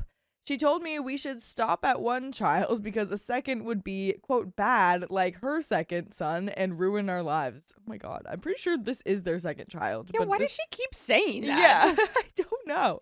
Maybe this is the first child and I'm like misunderstanding, but either way. I mentioned I'm the second of 3 siblings and was the easiest child. Her response, then why didn't your mother stop at 2? Why did she have 3 kids? She later added, when you have kids so late, it'll be hard to look after grandkids, essentially calling me too old to have children. Ironically, mother-in-law still holds anger towards her own mother-in-law, who passed away decades ago for saying something similar to her 38 years ago. We love a hypocrite. We love to see a hypocrite. No, literally. We love it. Yet here she is, doing the exact same thing she's resented for decades. When we had our baby, she showed up at the hospital with a large Sully toy and sulked to husband that I didn't seem excited enough. That toy ended up in the bin. Mother-in-law made my postpartum all about her, constantly pressuring husband for updates, photos, and invitations. Even after we told her I'm not Christian and husband considers himself an atheist, she kept pushing for a christening.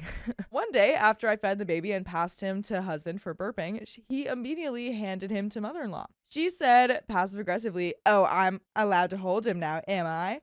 Husband replied, "Not if you talk like that. We're already exhausted with a newborn." Instead of apologizing, she started crying and said, "I'm not feeling loved. Do you even want me in his life?" And her tears vanished the moment she turned around. It felt performative. When I asked her to wash her hands before holding her newborn, especially after playing with our dog, and given that she gets cold sores, she completely ignored my request. The next time she visited, husband sheepishly asked her to wash her hands. She snapped back, "Do you want me to shower as well?"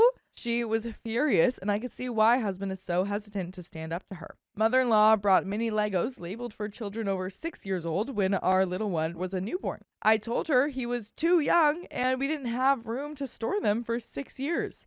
She said, "Okay." And the next week, she showed up with a bag full of them and handed them to husband, telling him where to store them in our house. She was blatantly disregarding my decision in our own house, acting like this is her son's house and I'm just temporarily living in it. When husband eventually returned the Legos, she made her point by showing up on subsequent visits with bags full of thrifted toys with choking hazards, used books, and flashcards unsuitable for a newborn. She has like flashcards for like multiplication for a to newborn. play around the world. Yeah, exactly. She didn't ask if we wanted any of it. She just dumped them in our house. We ended up throwing all of it away. Mother-in-law invited herself to regular visits by saying, "On my next fortnightly visit," she No, we can't just pass that up. I'm fortnightly visit. Who speaks like this?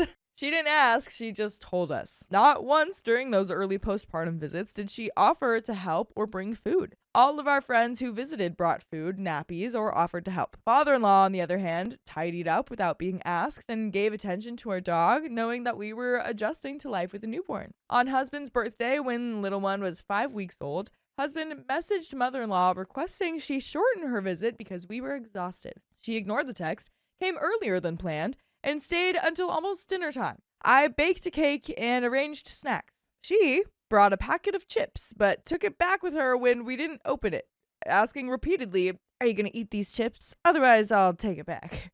She then complained, "This is the first time we didn't have a meal on your birthday. Was there a reason we couldn't stay for dinner?" Yeah, it's this baby right here. It's the thing that came out of me, actually. Right, It's it's like their fault. only 5 weeks old. That's why. That's why. While we were having birthday cake, mother-in-law was holding our crying little one. When I got up and reached for my baby, she turned away from me and said, "No, you go eat your cake." When a mother asks for her crying newborn, one should hand the baby back. We started meeting her at restaurants and parks so we could leave when we were ready.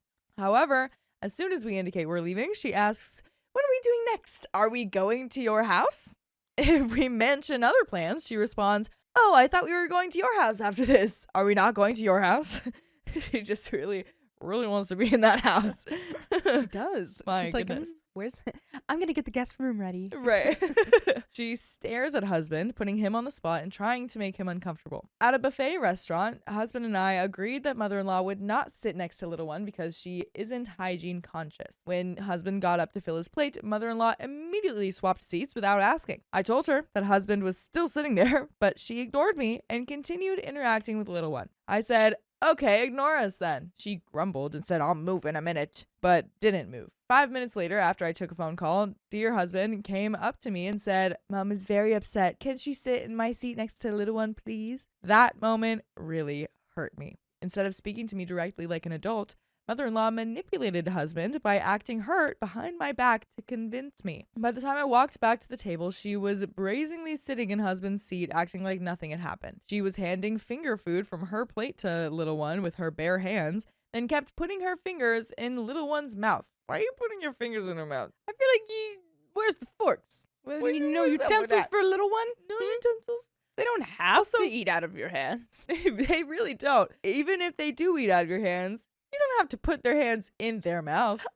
What's up with that? Here comes the Right? Like, I feel like that's just shoving it in the back of their throat. They're gonna choke. eat it. Eat My it. goodness. I hate your mom and you're gonna eat it. Right. I immediately pulled little one's chair away and firmly said, "No biting." Wait, what? Wait, you blamed it on the You child? said that to your child? No biting. My therapist, a grandma and mother-in-law herself, was shocked at how often my mother-in-law contacted us, which is multiple times a day, every single day. He gets messages about updates on her day, house dramas, updates about her cats, or random Facebook things. She constantly pressures husband to respond, taunting him, "I guess I won't hear from you until you're back at work." God forbid a 38-year-old son, a grown man with a newborn, postpartum wife, and a full-time job should have any space. The therapist said that mother-in-law was pulling husband into her everyday dramas when he was already dealing with his own life. She mentioned that she would love to contact her son every day too, but knows that's not healthy because he's a married man with a wife, 2 kids, and a busy job. The therapist suggested going no contact with my mother-in-law for some time to clear my mind. So I went no contact before she could drain the last of our energy and destroy the peace in our home. As I slowly began distancing myself, mother-in-law noticed and suddenly changed her tune, messaging about dropping off chicken soup to, quote, "give us a break." Mind you, our little one is almost a year old now. Where was all this kindness before? Classic love bombing from someone who senses that they're losing control. Yeah, that's exactly what's happening. Yeah, honestly. Yeah. Very, very intuitive to know that. Right. Husband takes little one to visit our in-laws once a month, but it's sad that father-in-law, a wonderful and kind man, doesn't get to see little one more often because of mother-in-law. Father-in-law always made us feel loved, genuinely cares about us, and offers help where he can. He's giving and warm, the complete opposite of mother-in-law, who is unhappy, always pessimistic, and consumed with her own feelings. I suggested to husband that we catch up with just father-in-law, but he's too scared of the pity party that will ensue if we leave mother-in-law behind. Mother-in-law doesn't even let husband and father-in-law spend time together on their own. It's like husband was never allowed to have his own separate connections with his extended family members even as an adult. Most of our marital arguments stemmed from mother-in-law's meddling, and the ripple effect of her interference still causes tension between us. Husband never stood up for himself, let alone for me, and thinking about how this miserable mother-in-law caused cracks in our marriage makes me so angry. Husband has been conditioned to be responsible for his mother's feelings, and he lets that obligation dictate his life choices even as an adult, putting strain on our relationship. Because of her, mother-in-law has missed out on so much of this special time. It's heartbreaking because he truly deserves to be part of the little one's life. It's also sad to come to terms with the fact that our children won't have the kind of involved grandparents that I always hoped for. I often wish my own parents lived closer. And I often wish that you would listen to full episodes with more stories just like this one. Just go to Spotify, iHeartRadio, Apple Podcasts, or whatever your favorite podcast app is, and search OK Storytime. You could do just that. But there is a little bit more to the story, but yeah, that must be hard to like understand your husband's past with this woman and not really know what to do about it. You know? Yeah. I feel like this one is kind of like halvesies on the mom and the wife. Like, it's like, I want to abide by what my wife says, but also that's my mom, you know?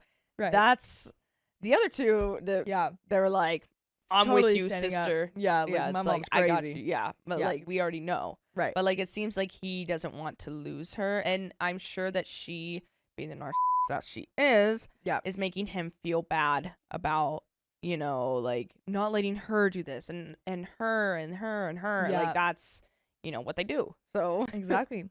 Yeah, I feel like it's like, yes, you can understand how this all happened. I mean, it's gotta be throughout childhood, you know, but then it's like you don't really know what to do about it, especially if he's not really noticing it and noticing that it's a problem. So yeah, it was very, very frustrating. But there is a little bit more to the story. Let's wrap this on up. Some people, like my mother-in-law, mistake kindness and respect for weakness until the person they've been mistreating finally sets boundaries.